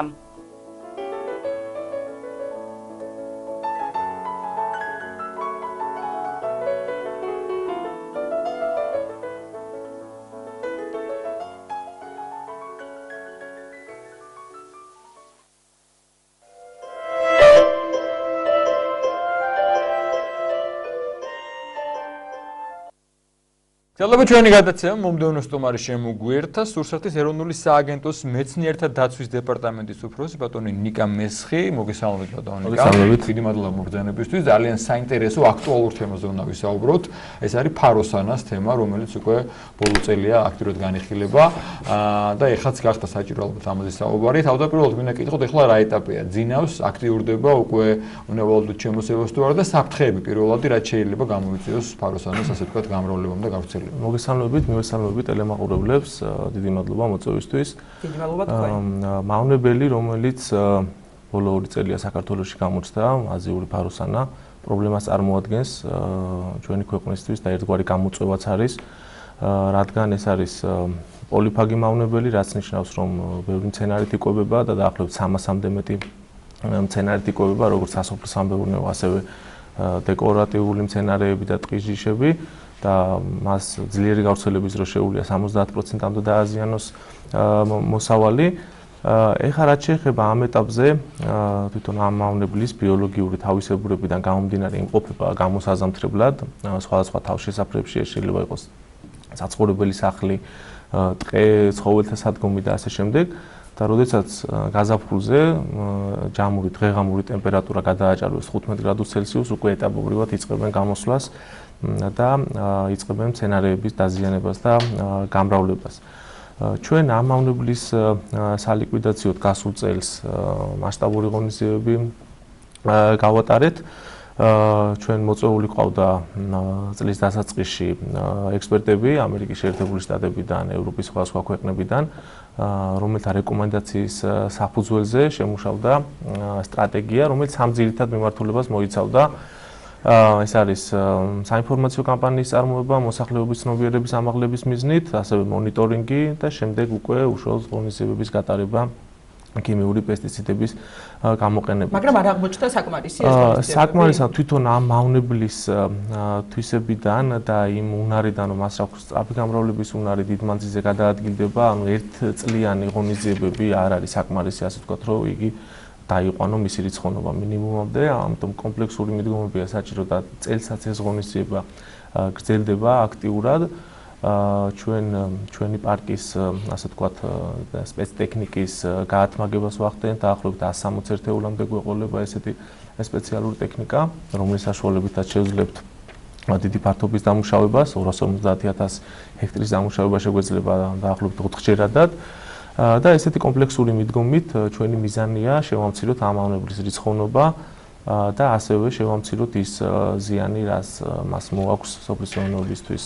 კი ბატონო, ეს ძალიან კარგია, დავუშვოთ თქვენი ჩართულობით თუ ხდება, მაგრამ აი დავუშვოთ ავიღოთ გლეხი ან მოსახლე, რომელმაც შეიძლება შენიშნა თავის ბაღში, თავის ყანაშთან, ბოსტნეში, ოჯახში, რითი შეიძლება შეებრძოლოს?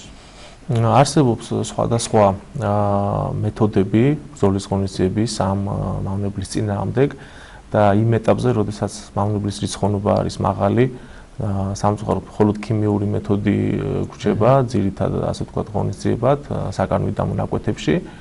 ჩვენ გასულ წელს დასავლეთ საქართველოში მოსახლეობას სრულად უსასყიდლოდ გადავეცით ამისათვის საჭირო ინსექტიციდი, თითო ოჯახზე თითო ლიტრის ოდენობით, ასევე სპეციალური მონიტორინგის სისტემა, ფერომონი. გარკვეულმა ნაწილმა გამოიყენა ეს პრეპარატი, გარკვეულ ნაწილს ჯერ კიდევ აქვს, იმიტომ რომ ეს ფართობზე 600 გრამი აქვს ხარჯვის ნორმა 1 ჰექტარზე, და ამიტომ ზოგმა სრულად ვერ მოახდინა ამის გახარჯვა. და თვითონ პრეპარატს გამოშვებიდან 3 წელი აქვს შენახვის ვადა და წელსაც შეიძლება გამოყენებული იყოს ესეთი პრეპარატი. ასევე მათ შეუძლია გამოიყენონ სხვადასხვა ქიმიური პრეპარატები, რომელიც მოქმედებს ამ მავნებელს და ჩვენ აქტიურ ინფორმაციას ვაწოდებთ ამ კუთხით მოსახლეობას და მნიშვნელოვანია მათი ჩართულობაც ამ ღონისძიებაში. ბატონო, რა შეიძლება აი საშიში არ არის ხო ადამიანისთვის? სახლში თუ აღმოვაჩინეთ არ არის, ну, რა თქმა უნდა, ცუდია, აი როგორ უნდა შევებრძოლოთ, თუნდაც სახლის პირობებში მოვკლათ, ვთქვათ, როგორ ვანადგურებთ, ასე ვთქვათ, რაღაც ჩვენი წვლილი ცხომ უნდა შევიტანოთ თითოეულმა მოქალაქემ და თუ გვიკვინან, თუ არ იკვინება, აი ესეც რომ გითხრათ. სახლის პირობებში, რაც შეეხება ღონისძიებას, შეიძლება იყოს გამოყენებული მექანიკური მეთოდი, შეგროვებით და შემდეგ განადგურებით, ასევე არსებობს პრეპარატები საქართველოში დარეგისტრირებული, რომელიც დაშვებულია გამოყენებული იქნას სახლის პირობებში. ამიტომ ესეთი პრეპარატები უნდა გამოვიყენოთ. ეხლა ჩვეულებრივი პესტიციდების გამოყენება, რომელიც სოფლის მეურნეობაში გამოიყენება, იგი დაუშვებელია გამოყენებული იყოს სახლის პირობებში. მექანიკური განადგურება ხომ არ საფრთხეს ხომ არ შეუქმნის ადამიანის ჯანმრთელობას? ადამიანის თვითონ ეს მავნებელი ჯერჯერობით არ დადასტურებულა რაიმე უარყოფითი ზემოქმედება ადამიანზე, მის ჯანმრთელობაზე, თუმცა არ არის სასურველი და დიდ დისკომფორტს განიცდის ადამიანი, როდესაც საცხოვრებელ სახლში ხედავს მრავლად ესეთი ტიპის მავნებელს.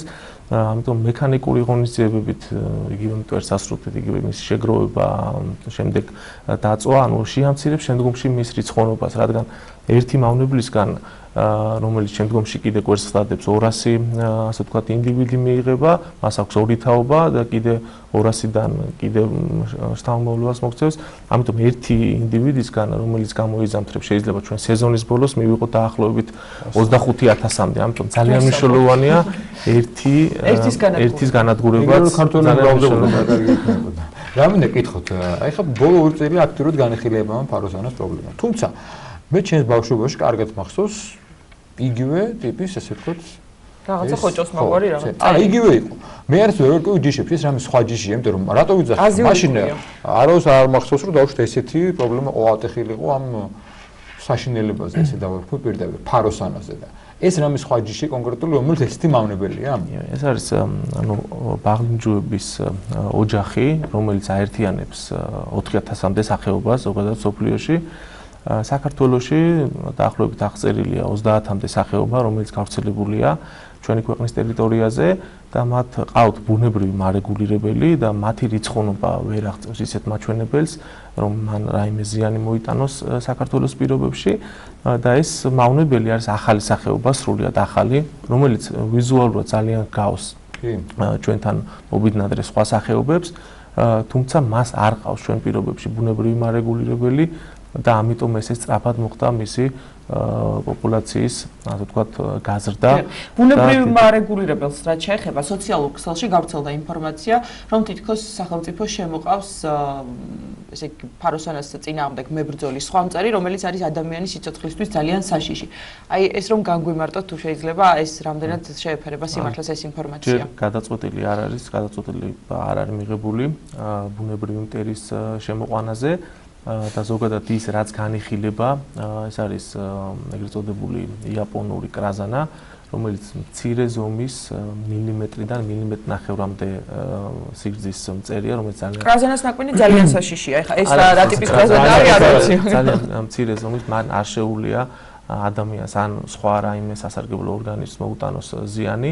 იგი პარაზიტობს მხოლოდ ფაროსანას და მისი, ასე ვთქვათ, მსგავსი სახეობების კვერცხებზე და დღესდღეობით სოფლიოში ითვლება ერთ-ერთ ყველაზე ეფექტურ პარაზიტად და დამარეგულირებლად ამავნებლის. ესე იგი, აქამდე იყო ძალიან ცნობილი ფილმი ვარსკვლავური ომები და ეხლა შეიძლება გადაიღოს მე მწერების ომები საქართველოში, რომ დაეძახება კრაზანა და ფაროსანა და კრაზანა. ცოდვა გამხელილი ჯობს უნდა თქვა, რომ რამდენიმე ჯერ შეხვდა ფაროსანა და არ მოკალი შემეცოდა და პოტენციურად ესე იგი რამდენიმე 1000 ფაროსანას მივეც საშუალება არსებობს. აცი გავანადგურებ. რატო შეგეცოდა? რა ვიცი. დადიოდა რა თავისით და გადავიდა. მნიშვნელოვანია განადგურება მისი, როგორც მექანიკურად, ასევე სასოფლო-სამეურნეო სავარგულებში, რათა მან დავწიოთ ამავნებლის რიცხოვნობა. ბატონო ნიკა, სურათი გვაქვს უკვე, ვთქვათ, არსებობს უკვე რეალური სურათი, თუ რა საფრთხესთან გვაქვს საქმე, გამოვიდნენ? გამოვიდა ეს მწერი გარეთ თუ ჯერ არა? რაც შეეხება ჩვენ გასულ წელს განვათავსეთ მონიტორინგის სისტემა მთელი ქვეყნის მასშტაბით და ჩვენ შეგვიძლია ვთქვათ სად არის მავნებელი გავრცელებული, რა რიცხოვნობით და სად ველოდებით ასე ვთქვათ აფეთქებას და იქ ვიქნებით ჩვენ კონცენტრირებული ჩვენი სპეციალური ტექნიკით, თუმცა ჩვენ მზად ვართ ქვეყნის ნებისმიერ ტერიტორიაზე გამოჩენის შემთხვევაში იქ გავატაროთ შესაბამისი ღონისძიებები. რაც შეეხება ახლანდელ სიტუაციას, მავნებელი ჯერჯერობით არის მოსვენების ფაზაში, სხვადასხვა თავშესაფრებში და როდესაც დღეღამური ტემპერატურა გადააჭარბებს 15 გრადუს ცელსიუსს ეტაპობრივად დაიწყება. სულ რაღაც ორ კვირაში, აპრილში. აპრილიდან აპრილის მეორე ნახევრიდან მაისი და უკვე იწყება მისი გადასვლა, ასე ვთქვათ, სცენარებზე, ან როდესაც გამოვა ასე გამოზამთრების ადგილიდან პირველი რაც შეხვდება იმ სცენარეზე მივა და იწყებს ისაჭიროებს დამატებით კვება, სადღაც დასუსტებულია მთელი ზამთრის ასე ვთქვათ პერიოდის განმავლობაში და უკვე ამის შემდგომ იწყებს მიგრაციას სხვადასხვა კულტურებზე და გამრავლებას ამის შემდეგ. საინტერესო თუ გვაქვს რაღაც შესწავლილი, რამ კონკრეტულ რეგიონში თუ საქართველოში უფრო მეტი დაუშვათ თუ ესე არ არის. რასაკვირველია, გვაქვს ეს მონაცემები, მავნებელი საერთოდ პირველად დაფიქსირდა დასავლეთ საქართველოში, პირველად სოჭის გავლით შემოვიდა აფხაზეთის ტერიტორიაზე, შემდეგ სამეგრელო, გურია, აჭარა, იმერეთი აქ გვაქვს ამავნებლის მაღალი რიცხოვნობა და ზუსტად ამ რეგიონებში იქნება ასე ვთქვათ ჩვენი ტექნიკის კონცენტრირება, თუმცა სხვა ადგილებზედაც ჩვენ მზად ვართ გავატაროთ კონცენტრირებები.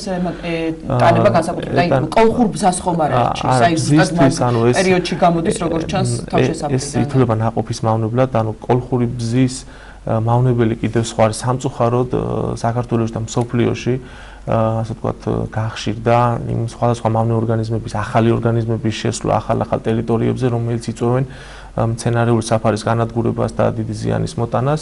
ასეთი არის, როგორც აღნიშნეთ თქვენ, ბზის მავნებელი, სამწუხაროდ ჩვენ კოლხური ბზა დაგვიზიანა ეგრეთ წოდებულმა ბზის ალურამ და ხშირ შემთხვევაში საერთოდ გახმა ესეთი ხეები. და ასევე ეს ჩვენი აზიური ფაროსანა, რომელიც გავრცელდა ჩვენთან, ანუ 2 წელია, ბოლო 2 წელი, მისი ასე ვთქვათ, აქვს გარკვეული პრიორიტეტული მცენარეები, რომელზედაც იკვებება და აზიანებს მათ ძირითადად ნაყოფის მოცემ მცენარეებზე.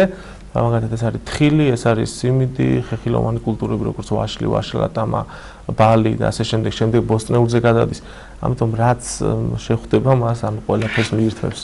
ხილი ახსენე და ეხლა გადაფაროს, როცა უყურებდით ჩვენ მოვყარი თვალი თქვენი საუბრის დროს, ნახე რომ ვაშლში ადამიანი და ვაშლშია ფაროსანი სწორად. არა, ვაშლშიანა თვითონ ამის დაზიანების უნარიდან გამომდინარე, მას აქვს მჩხვლეტი პირის აპარატი და გარედან ასე ვთქვათ აზიანებს მისი ხორთუმის მეშვეობით და იღებს მცენარის შიგთავს და ყველა ესეთი ნაკბენი და ყველა კვების ასე ვთქვათ შემდგომ იქ უკვე დაზიანება არის და ესეთი ადგილები ასე ვთქვათ უფერულდება გამოუსადეგარი ხდება შემდეგ საკვებად და ასე შემდეგ. ნადგურდება ესე. კი, ძალიან ჩვენ საუბრის დასასრულს რჩევები რომ მისცეთ კიდევ ერთხელ გლეხებსაც, მოსახლეობას, ყველას მოგცეთ რჩევა.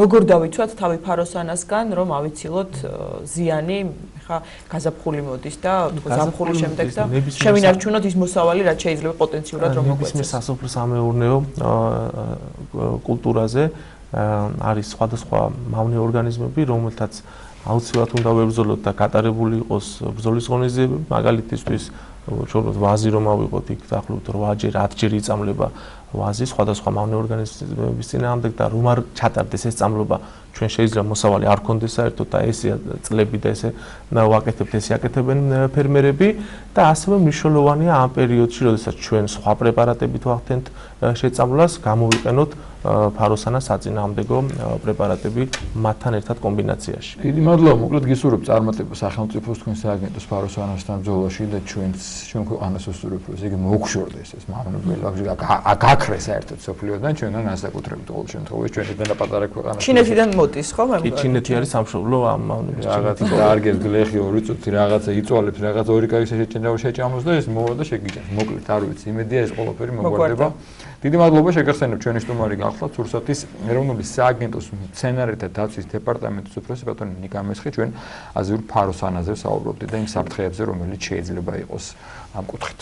ვაგრძელებთ გადაცემას, ჩანახat შემოგთავაზებთ და დაუბრუნდებით პირდაპირ ეთერში სტუმართან ერთად არ გადართოთ.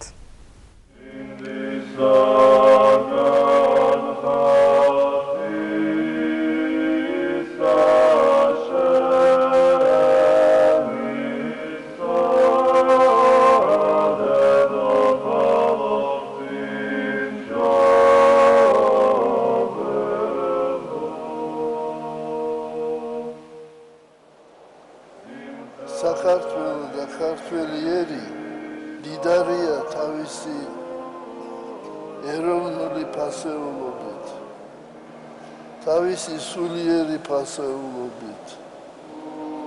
ყოველი მონასტერი იყო არა მარტო მოღვაწეობის ადგილი, არამედ იყო მეცნიერების ცენტრი. იწერებოდა ორიგინალური ნაშრომები. პეტრიწონის მონასტერში, სატრაპეზოში იყვნენ მოხატული ანტიკური ფილოსოფოსები. დავით აღმაშენებელმა როცა გახსნა გელათის აკადემია, თქვა რომ ეს უნდა იყოს ახალი ათენი თავისი მეცნიერებით და მეორე იერუსალიმი თავისი სულიერებით.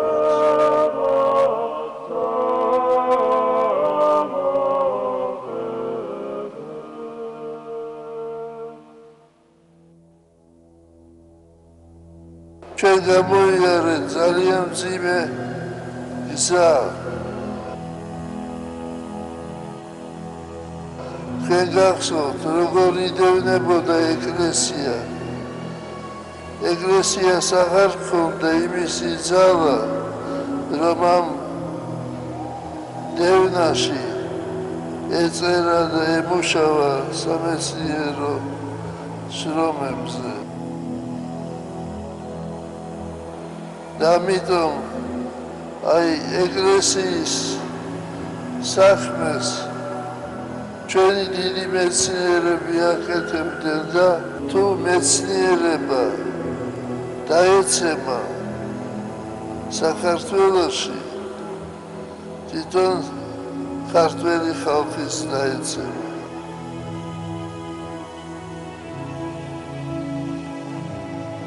მეცნიერება და ტექნიკა აკეთებს უზარმაზარ ნაბიჯებს წინ.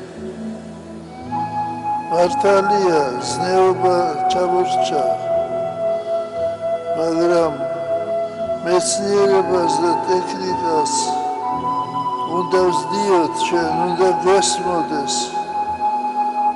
სად მიდის, სად მიჰყავს ხალხი. ცოდნა და მეცნიერება უნდა დაემკვიდროს სარწმუნოებაზე.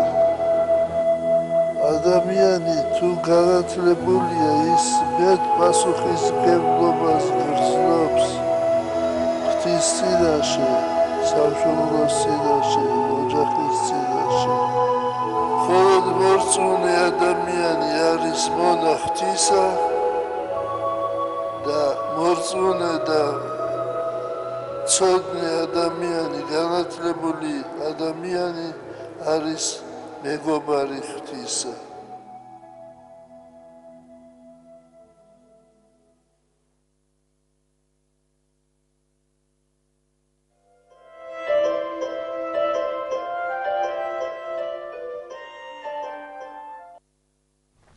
დავბრუნდით პირდაპირ ეთერში, შემოგვიერთდა სტუმარი, სიამოვნებით წარმოგიდგენთ, ჩვენი სტუმარი გახლავთ ჰარვარდის უნივერსიტეტის ასოცირებული პროფესორი ბატონი კახი ქენქაძე. დილომშვიდობისა ბატონო კახი, დიდი მადლობა რომ გვესტუმრეთ. თქვენ დიდი მადლობა მოწვევისათვის, მივესალმებით ჩვენს ტელემაყურებელს. აქვებინა მაყურებელს ვუთხრა, რომ დღეს ბატონი კახი ანდრია პირველწოდებული სახელობის ქართულ უნივერსიტეტში წმინდა ილია მართლის საკონფერენციო დარბაზში წაიკითხავს საჯარო ლექცია სახელწოდებით ბრექსიტი და მისი გლობალური გავლენა, ესეც საინტერესო თემაზე. ლექციამდე ჩვენ გსურს რომ ვისაუბროთ ამ თემაზე, ბატონო კახი, და პირველ რიგში ბრექსიტი რა მოვლენა არის, ეს რომ შეგვახსენოთ კიდევ ერთხელ. ნამდვილად ძალიან საინტერესო თემა არის და საინტერესო მოვლენა არის. ბრექსიტი მოგეხსენებათ ტერმინი მოდის იქიდან, რომ Britain exit, ანუ ბრიტანეთის გასვლა ევროკავშირიდან, ხო, ესეთი უყვართ ხოლმე კომპოზიტები ჩვენს მეგობრებს დასავლეთში, გასულ ბრიტანეთში და ერთი სიტყვა შედგა ამ ორი სიტყვისაგან. მისი ამოცანა არის, რომ ბრიტანეთმა რაც შეიძლება უნტკივნეულოდ დატოვოს ევროკავშირი, რადგან ეს არის ბრიტანელი ხალხის გადამწყვეტი რაოდენობის, მოსახლეობის გადამწყვეტი რაოდენობის სურვილი, რომელიც გამოიხატა იმ რეფერენდუმში, რომელიც ჩატარდა 2016 წლის 24 ივნისს და რომლის შედეგადაც მოსახლეობის უმეტესობამ 17.5 მილიონმა მოქალაქემ ბრიტანეთის გამოხატა სურვილი, რომ დაეტოვებინათ ევროკავშირი. ბატონო კახი, თქვენ აღნიშნეთ რეფერენდუმი. ეხლა ახალი პრემიერის მმართველობის დროს შეუძლია თუ არა მათ უარი თქვან, თუ რეფერენდუმი არის დაუშვათ კანონებრივი ძალა და ვერანაირად ვერ შეცვლიან ამ ზემოდას. არანაირი უფლება კანონის თვალსაზრისით ეხლამდელ მთავრობას არ აქვს, რომ ეს შედეგი რაც დადგა, ეს რომ შეცვალოს. საუბრები იყო, რომ მეორე რეფერენდუმი ჩატარებული იყო, მაგრამ ესეც გამორიცხული არის, იმიტომ რომ მოგახსენებათ ბრიტანეთი არის ენდემური დემოკრატიული ქვეყანა, პირველი დემოკრატია ევროპაში, მსოფლიოში ბრიტანეთის პარლამენტს იგივე ვთქვათ პარლამენტების დედას უძახიან. და დაწყებული მაგნა კარტადან მე-19 საუკუნიდან ბრიტანეთის დემოკრატია აოცებს ყველას თავისი ამ განსაკუთრებული თვისებებით ტოკევილი წერდა მე-19 საუკუნეში ანგლო-საქსური თემისთვის დამახასიათებელ სპეციფიურ დემოკრატიულობას. თუნდაც აი დევიდ კამერონის ბოლოისა, ხო?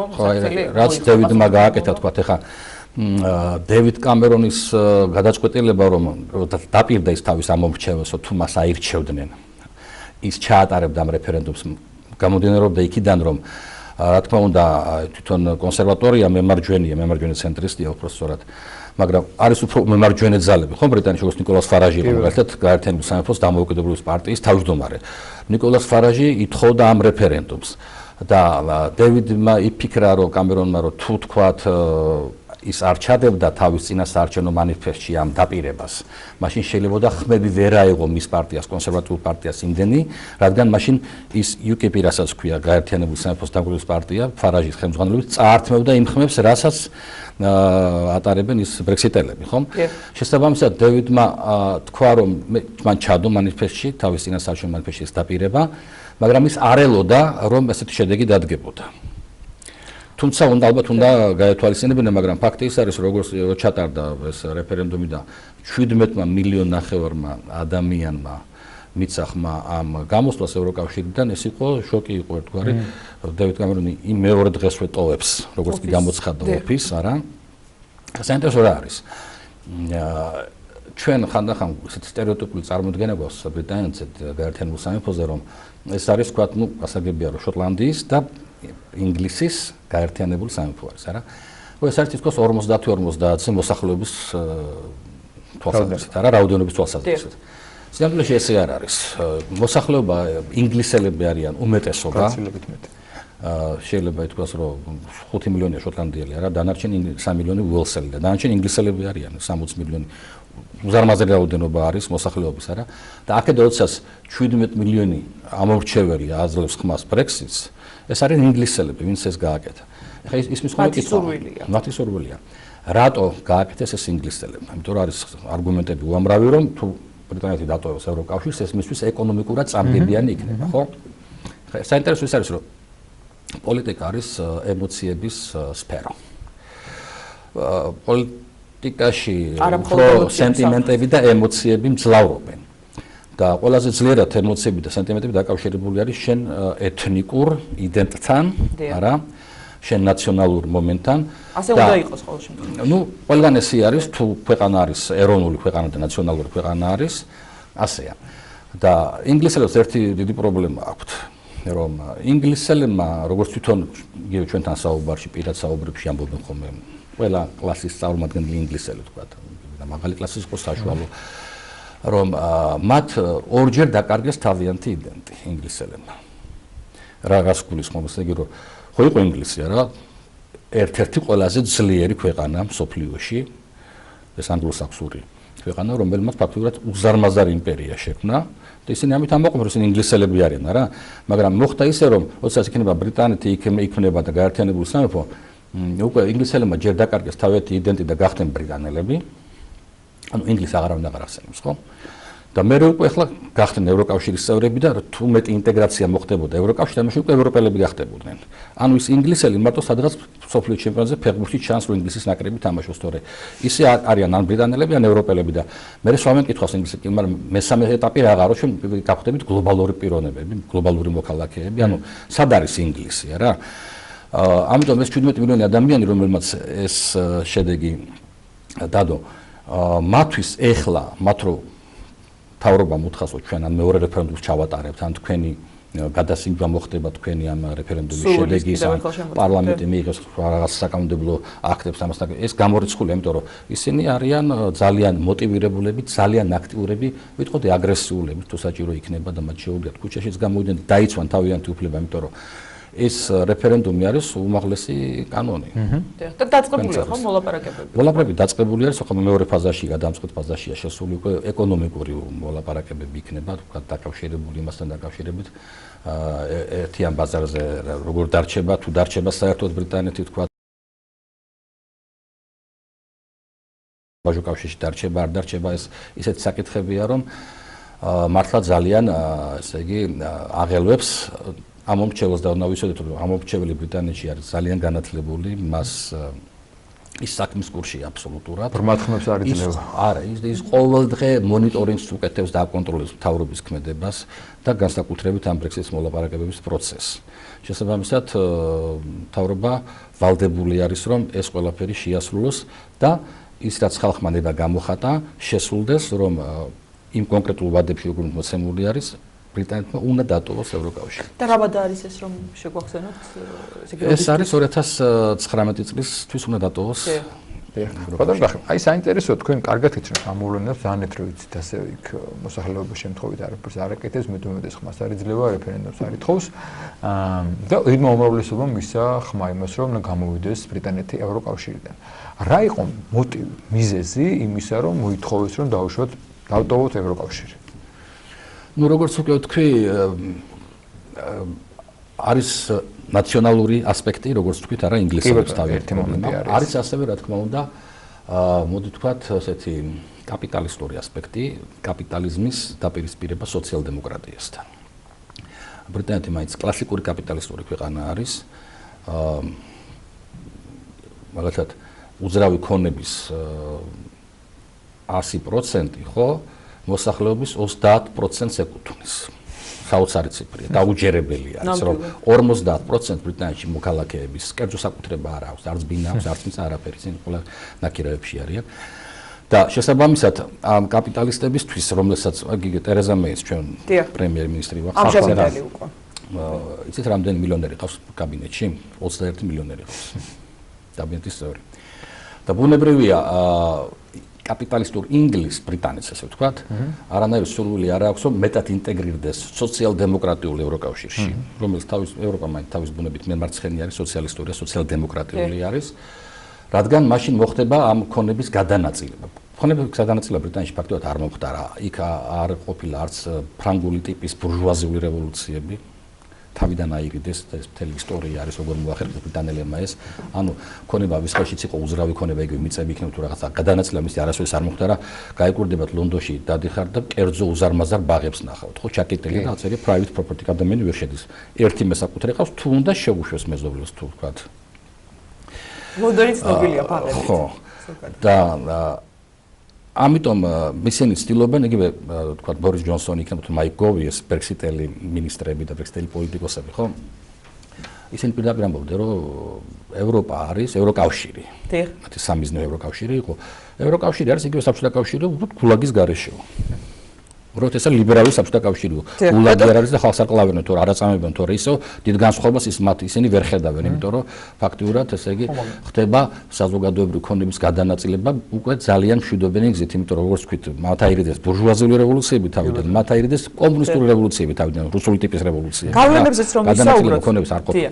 თქვენი საუბრის თემა დღეს რაც უნდა იყოს საჯარო ლექციის გლობალური გავლენა ბრექსიტის. აი როგორი გეგმა გაქვთ დღეს მაგალითად თქვენი საჯარო ლექცია როგორ წარიმართება? ერთგვარი ანონსი რომ გააკეთოთ ჩვენი მაყურებლისთვის, თქვათ ალბათ მნიშვნელოვანი არის თვითონ ევროკავშირისთვის რას მოიტანს ის რომ ბრიტანეთი ტოვებს ევროკავშირს, რუსეთთან მიმართებით საინტერესოა, ზოგადად მთელ მსოფლიოსთან მიმართებით და ალბათ ჩვენს ქვეყანასთან მიმართებითაც. რა თქმა უნდა, ბრექსიტის თავისი გლობალური გავლენა აქვს. პირველ რიგში უნდა გავალოთ პარალელი ამერიკის შეერთებულ შტატებთან. დიახ. ის რაც მოხდა თქვათ ამერიკის პოლიტიკურ რეალობაში, როდესაც დონალდ ტრამპი იმარჯვებს და რესპუბლიკური პარტია იმარჯვებს, რომელიც ერთგვარად მოულოდნელიც იყო თქვათ დანარჩენი სამყაროსთვის არა. ამას თავისი რეალური მიზეზები აქვს და მსგავსებები არის ბრექსიტთან, აბსოლუტური მსგავსებები არის. იმიტომ რომ ჩვენ შეგვიძლია ძალიან მარტივად რომ წარმოვიდგინოთ, დასავლური სამყარო დღეს არის გაყოფილი ორად. ამ დასავლურ სამყაროში შედის ამერიკის შეერთებული შტატები და ევროპა, დასავლეთ ევროპა, ხო? კლიანტ ევროპა. და ერთ მხარეს არიან კონსერვატორები, ნაციონალისტები, რასისტები თუ გნებავთ, კაპიტალისტები და მეორე მხარეს არიან სოციალ-დემოკრატები, ლიბერალები, პროგრესულები, ინტეგრაციონისტები, ხო? აი ეს ორი დიდი ბანაკი შეიქმნა, ეს ორი ბანაკი ყველა ქვეყანაში არის, ხაზი გადის ყველა ქვეყანაში.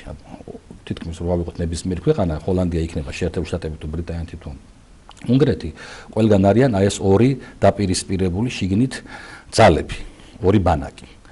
და შესაბამისად, როცა ბრექსიტი თუ იმუშავებს, თქვათ არა და ბრიტანეთი გამოვა ევროკავშირიდან, არის დიდი შიშობენ რა თქმა უნდა ევროკავშირის ხელმძღვანელები, რომ ამან შეიძლება იმოქმედოს სხვა ქვეყნებს და სხვა იგივე თქვა თუნდაც იტალიაში დაიწყოს მოძრაობა, ჰოლანდიაში და საფრანგეთში დაიწყოს მოძრაობა, ხო? ხო, რაღაც თქვა. კი, ეს ყველგან არის ხო. რაც შეეხება შეერთებულ შტატებს, როგორც უკვე ვთქვი, შეერთებულ შტატები არის ძალიან ასევე კლასიკური კაპიტალისტური ქვეყანა, იგივე ბატონი ტრამპი მისი ესე იგი წარმომადგენელი არის და ბუნებრივია მათ არ სურთ რომ ესე იგი შეერთებული შტატები ასევე სოციალ-დემოკრატიული გახდეს, იმ ძალებს არ სურთ, არა? ძნელი სათქმელია როგორ დასრულდება ეს პროცესი, დაპირისპირების პროცესი, მართლა ძალიან საინტერესო მოვლენები ვითარდება, მაგრამ ფაქტი არის, რომ ჯერჯერობით ეს ორი ბანაკი ერთმანეთთან დაპირისპირებაში არის და რო გვიჩვენებს გლობალისტური ტრენდები გაიმარჯვებს, თქვა თუ უფრო ესეთ კონსერვატიული და ნაციონალისტური ხასიათის თუნდაც რასისტული ხასიათის ტრენდები თქვა ამ ქვეყნებში. მე ისე მინდა დავუბრუნდე ერთ საკითხს, აღნიშნეთ, რომ როცა მეკითხეთ, რომ დავუშვეთ რა თუ გავუშვეთ ხალხს სურვილი ამისა, კაპიტალისტური რაღაც გავლენები აღნიშნეთ, იგივე კაბინეტში არსებული მილიონერები, თუმცა 17 მილიონი ნახევარი ადამიანი ვერ იქნება მილიონერი და კაპიტალისტი, ხო? აი ეს როგორ მოხდა, რომ დავუშვეთ მე მესმის იმის პოზიცია, ვინც თulis რომ მისი ქონება უნდა იყოს მისი. ხო. მაგრამ რიგითი მოქალაქე, ბევრი მათგან შეიძლება საკუთრებაში სახელს არ გააჩნია. აი მათი სურვილი რამ გავა? ხარ ხდება იცით, როცა ეს ჩატარდა ეს რეფერენდუმი, მაშინ იმდენად არ მოელოდნენ, თქვა იგივე რიმეინელები, ვისაც დარჩენა უნდა ხო, მე ევროკავშირში რომ ესეთი შედეგი დადგებოდა, რომ ძალიან ბევრი არ წავიდა ამ რეფერენდუმზე. კი ბატონო, შეიძლება არ მიიღეს მონაწილეობა ელემენტარულად. ყველა რომ ისულიყო, შეიძლება სხვა შედეგი დამდგარიყო. ან თქვა იგივე ის რომ თქვა ახალგაზრდების დიდმა ნაწილმა, ახალგაზრდები უფრო დარჩენის მომხრენი იყვნენ და ხანშესული ადამიანები უფრო გამოსვლის მომხრეები იყვნენ. ან ახლა როცა უკვე ხდება ის პროცესები, რაც ბრექსიტს ახასიათებს, არა? 1000 ტერმინი მოდის მე ბრექსიტის ტერმინი გაჩნდა ბრექსოდასი ესეთი. ექსოდას ხო არის ბიბლიური, როცა გადის ესე იგი ებრაელები ამოდიან ეგვიპტიდან აღქმულ მიწაზე, არა? ახლა ბრექსოდასი გაჩნდა სიტყვა ტერმინი, რომელიც რას გულისხმობს, რომ ევროკავშირის წარმომადგენლები, ვინც მუშაობენ იგივე სიტიში თუ ბრიტანეთის სხვა ადგილებში, მაღალკვალიფიციური მუშახელი, ხო? ისინი ტოვებენ ბრიტანეთს, ბრექსოდასი დაიწყო, ანუ ეგვიპტეს ასე ვთქვათ, რა და გადიან ისე თავის ქვეყნებში უბრუნდებიან, ნორვეგია იქნება, შვედეთი იქნება, გერმანია იქნება, იმიტომ რომ ისინი თავს არ გრძნობენ კომფორტულად ამ ახალ რეალობაში, რაც ბრექსიტის მერე იქნება და ურჩევნიათ ეს ერთგვარად ლონდონსაც კი დაეტყო ტრაფიკის ამ ბავში, რომ უფრო შემცირებულია მანქანების რაოდენობა, იმიტომ რომ ესეთი მაღალკვალიფიცირებული, მაღალანაზღაურებად, ვისაც მანქანა ყავს და მის სიტეში დადის მანქანით, ისინი ტოვებენ იმას აქვე. ანუ ვერ შეემუენ ასე ვთქვათ, ხო, ახალ რეალობას. ვერ აუწყეს. და არიციან მე განსაკუთრებით ადამიანს ბუნებაში ადამიანის რომ აი რაც განუჭრეტადია და რაც არიცი როგორ ყოველთვის არ ხსიამოვნებს და ცდილობ რომ თავი არიდო. დიახ. ჩვენ იყო იქ რაც იცი. რა თქმა უნდა. ყოველთვის კი ეს ესე. ბატონო გახი, თქვენ დასაწყისში ბრძანეთ, რომ დეივიდ კამერუნისთვის იყო შოკიო და არ ელოდაო ასეთ შედეგსო. საინტერესოა ის ზოგადად თქვათ აი იგივე სამეცნიერო წრეებისთვის ინგლისში თქვენ ბრძანდებით ჰარვარდის უნივერსიტეტის პროფესორი და გიქნებათ ინფორმაცია, თქვათ რამდენად მოსალოდნელი იყო ასეთი შედეგი, რამდენად მისაღები არის თქვათ მათთვის ეს შედეგი და აი როგორი არის აზრი ზოგადად აი საინტერესოა თუნდაც თქვენ სფეროში. საერთოდ ცნობილია რომ იქ ვთქვათ ახლა მეცნიერები იქნება, ჟურნალისტები იქნება, ვთქვათ მწერლები იქნება, უფრო მემარცხენე განწყობის ხალხი არის, არა? ინტელექტუალური ხალხი უფრო მემარცხენე განწყობისა, ისტორიულად ესე ჩამოყალიბდა. ბუნებრივია ეს კატეგორია ადამიანების განათლებული ხალხი, ვინც ისწავლის ამ საკითხს, ისინი უმეტესობა მათი წინააღმდეგები არიან ბრექსიტის. გასაგები. არა, მაგრამ ისინი ვერაფერს ვერ წყვეტავენ, იმიტომ რომ წყვეტს ყველაფერს დემოკრატია, რა.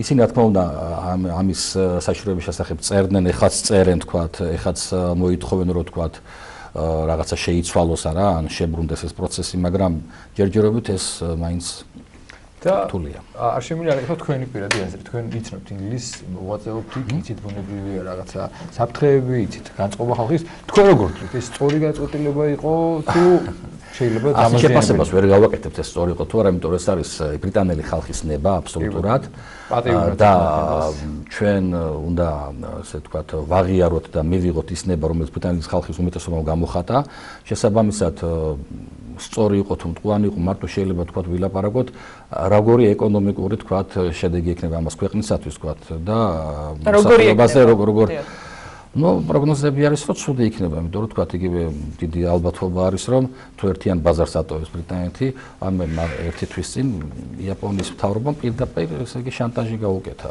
ბრიტანეთის მთავრობას, თქვა რომ თუ თქვენ დატოვებთ ერთიან ბაზარს და ევროკავშირთან გამოხვალთ ასაც ქვია hard Brexit, მაშინ ჩვენი ყველა ფირმა დატოვებს ბრიტანეთს და სიტის. რა. და გადავიდე ფრანკფურტში ან დუბლინში თქვა რაღაც, რა თქმა უნდა ეს იქნება ეკონომიკურად ძალიან წამგემიერი ტენსი, მაგრამ კიდევ ერთი მომენტი არის, მინდა ხაზი გაუსვა, რომ იმ ბრიტანელს, იმ ინგლისელს, რომელმაც ეს გაწყვეტილება მიიღო, თავში ვახსენე, რომ ის ემოციონალურია და სენტიმენტზე არის აგებული, არა, მას ეს არ აინტერესებს. კი ბატონო. მისთვის თავარი არის, რომ ის თავისი იდენტი შეინარჩუნოს და რომ მას რო ის იყოს ინგლისი. კი ბატონო. და რა თქვა თუნდაც ბრიტანეთი, არა, უცნაური რაღაცა, მაგრამ ის ინგლისელები ესე არიან, იქ უნდა ჩავიდეთ და ვნახოთ ველაპარაკოთ მათ, რომ მივხვდეთ მათი განწყობა როგორი არის, არა. ის მათ ძალიან უყვართ თავიანთი ისტორია, მათ ძალიან უყვართ თავიანთი ერი და თვლიან, რომ მას პირდაპირ ამბობენ, რომ it's a force for good in the world, არა. ეს არის ძალა, კეთილი ძალა მსოფლიოში. ძალა ნებისმიერ შემთხვევაში ჩვენ წარმატებას ვუსურვებთ ბრიტანელებს. რაც შეეხება თქვენს ლექციას, რომელ საათზე იქნება? ანდრია პროტოდები. პირველ საათზე იქნება ჩემი ლექცია და საჯარო არის. საჯაროდ მოგზავნდებით, კი, პრეზენტაცია იქნება, სლაიდებით, საინტერესო ინფორმაციით, უფრო დაწვრილებით, უფრო დეტალურად და უღრმესი მადლობა წარმატებებს გისურვებთ, შეგასცენებთ, გვესაუბრებოდა ბატონი კახი კენკაძე, ჰარვარდის ასოცირებული პროფესორი, ქართული უნივერსიტეტის წმინდა ილია მართლის სახელობის საკონფერენციო დარბაზში. დღეს სწორედ ამ თემაზე, ბრექსიტის თემაზე იქნება საჯარო ლექცია. ჩვენ კი შევეცადეთ ჩვენს ეთერში მოგვეხილა ეს თემა. კახა მიქიაშვილი და ელისაბედ აბულაძე უძღვებოდით დღევანდელ ეთერს. დიდი მადლობა რომ გვიყურეთ. ბედნიერ დღეს, ბედნიერ სამუშაო კვირას გისურვებთ. ნახვამდის. მომავალ შეხვედრამდე ბედნიერად.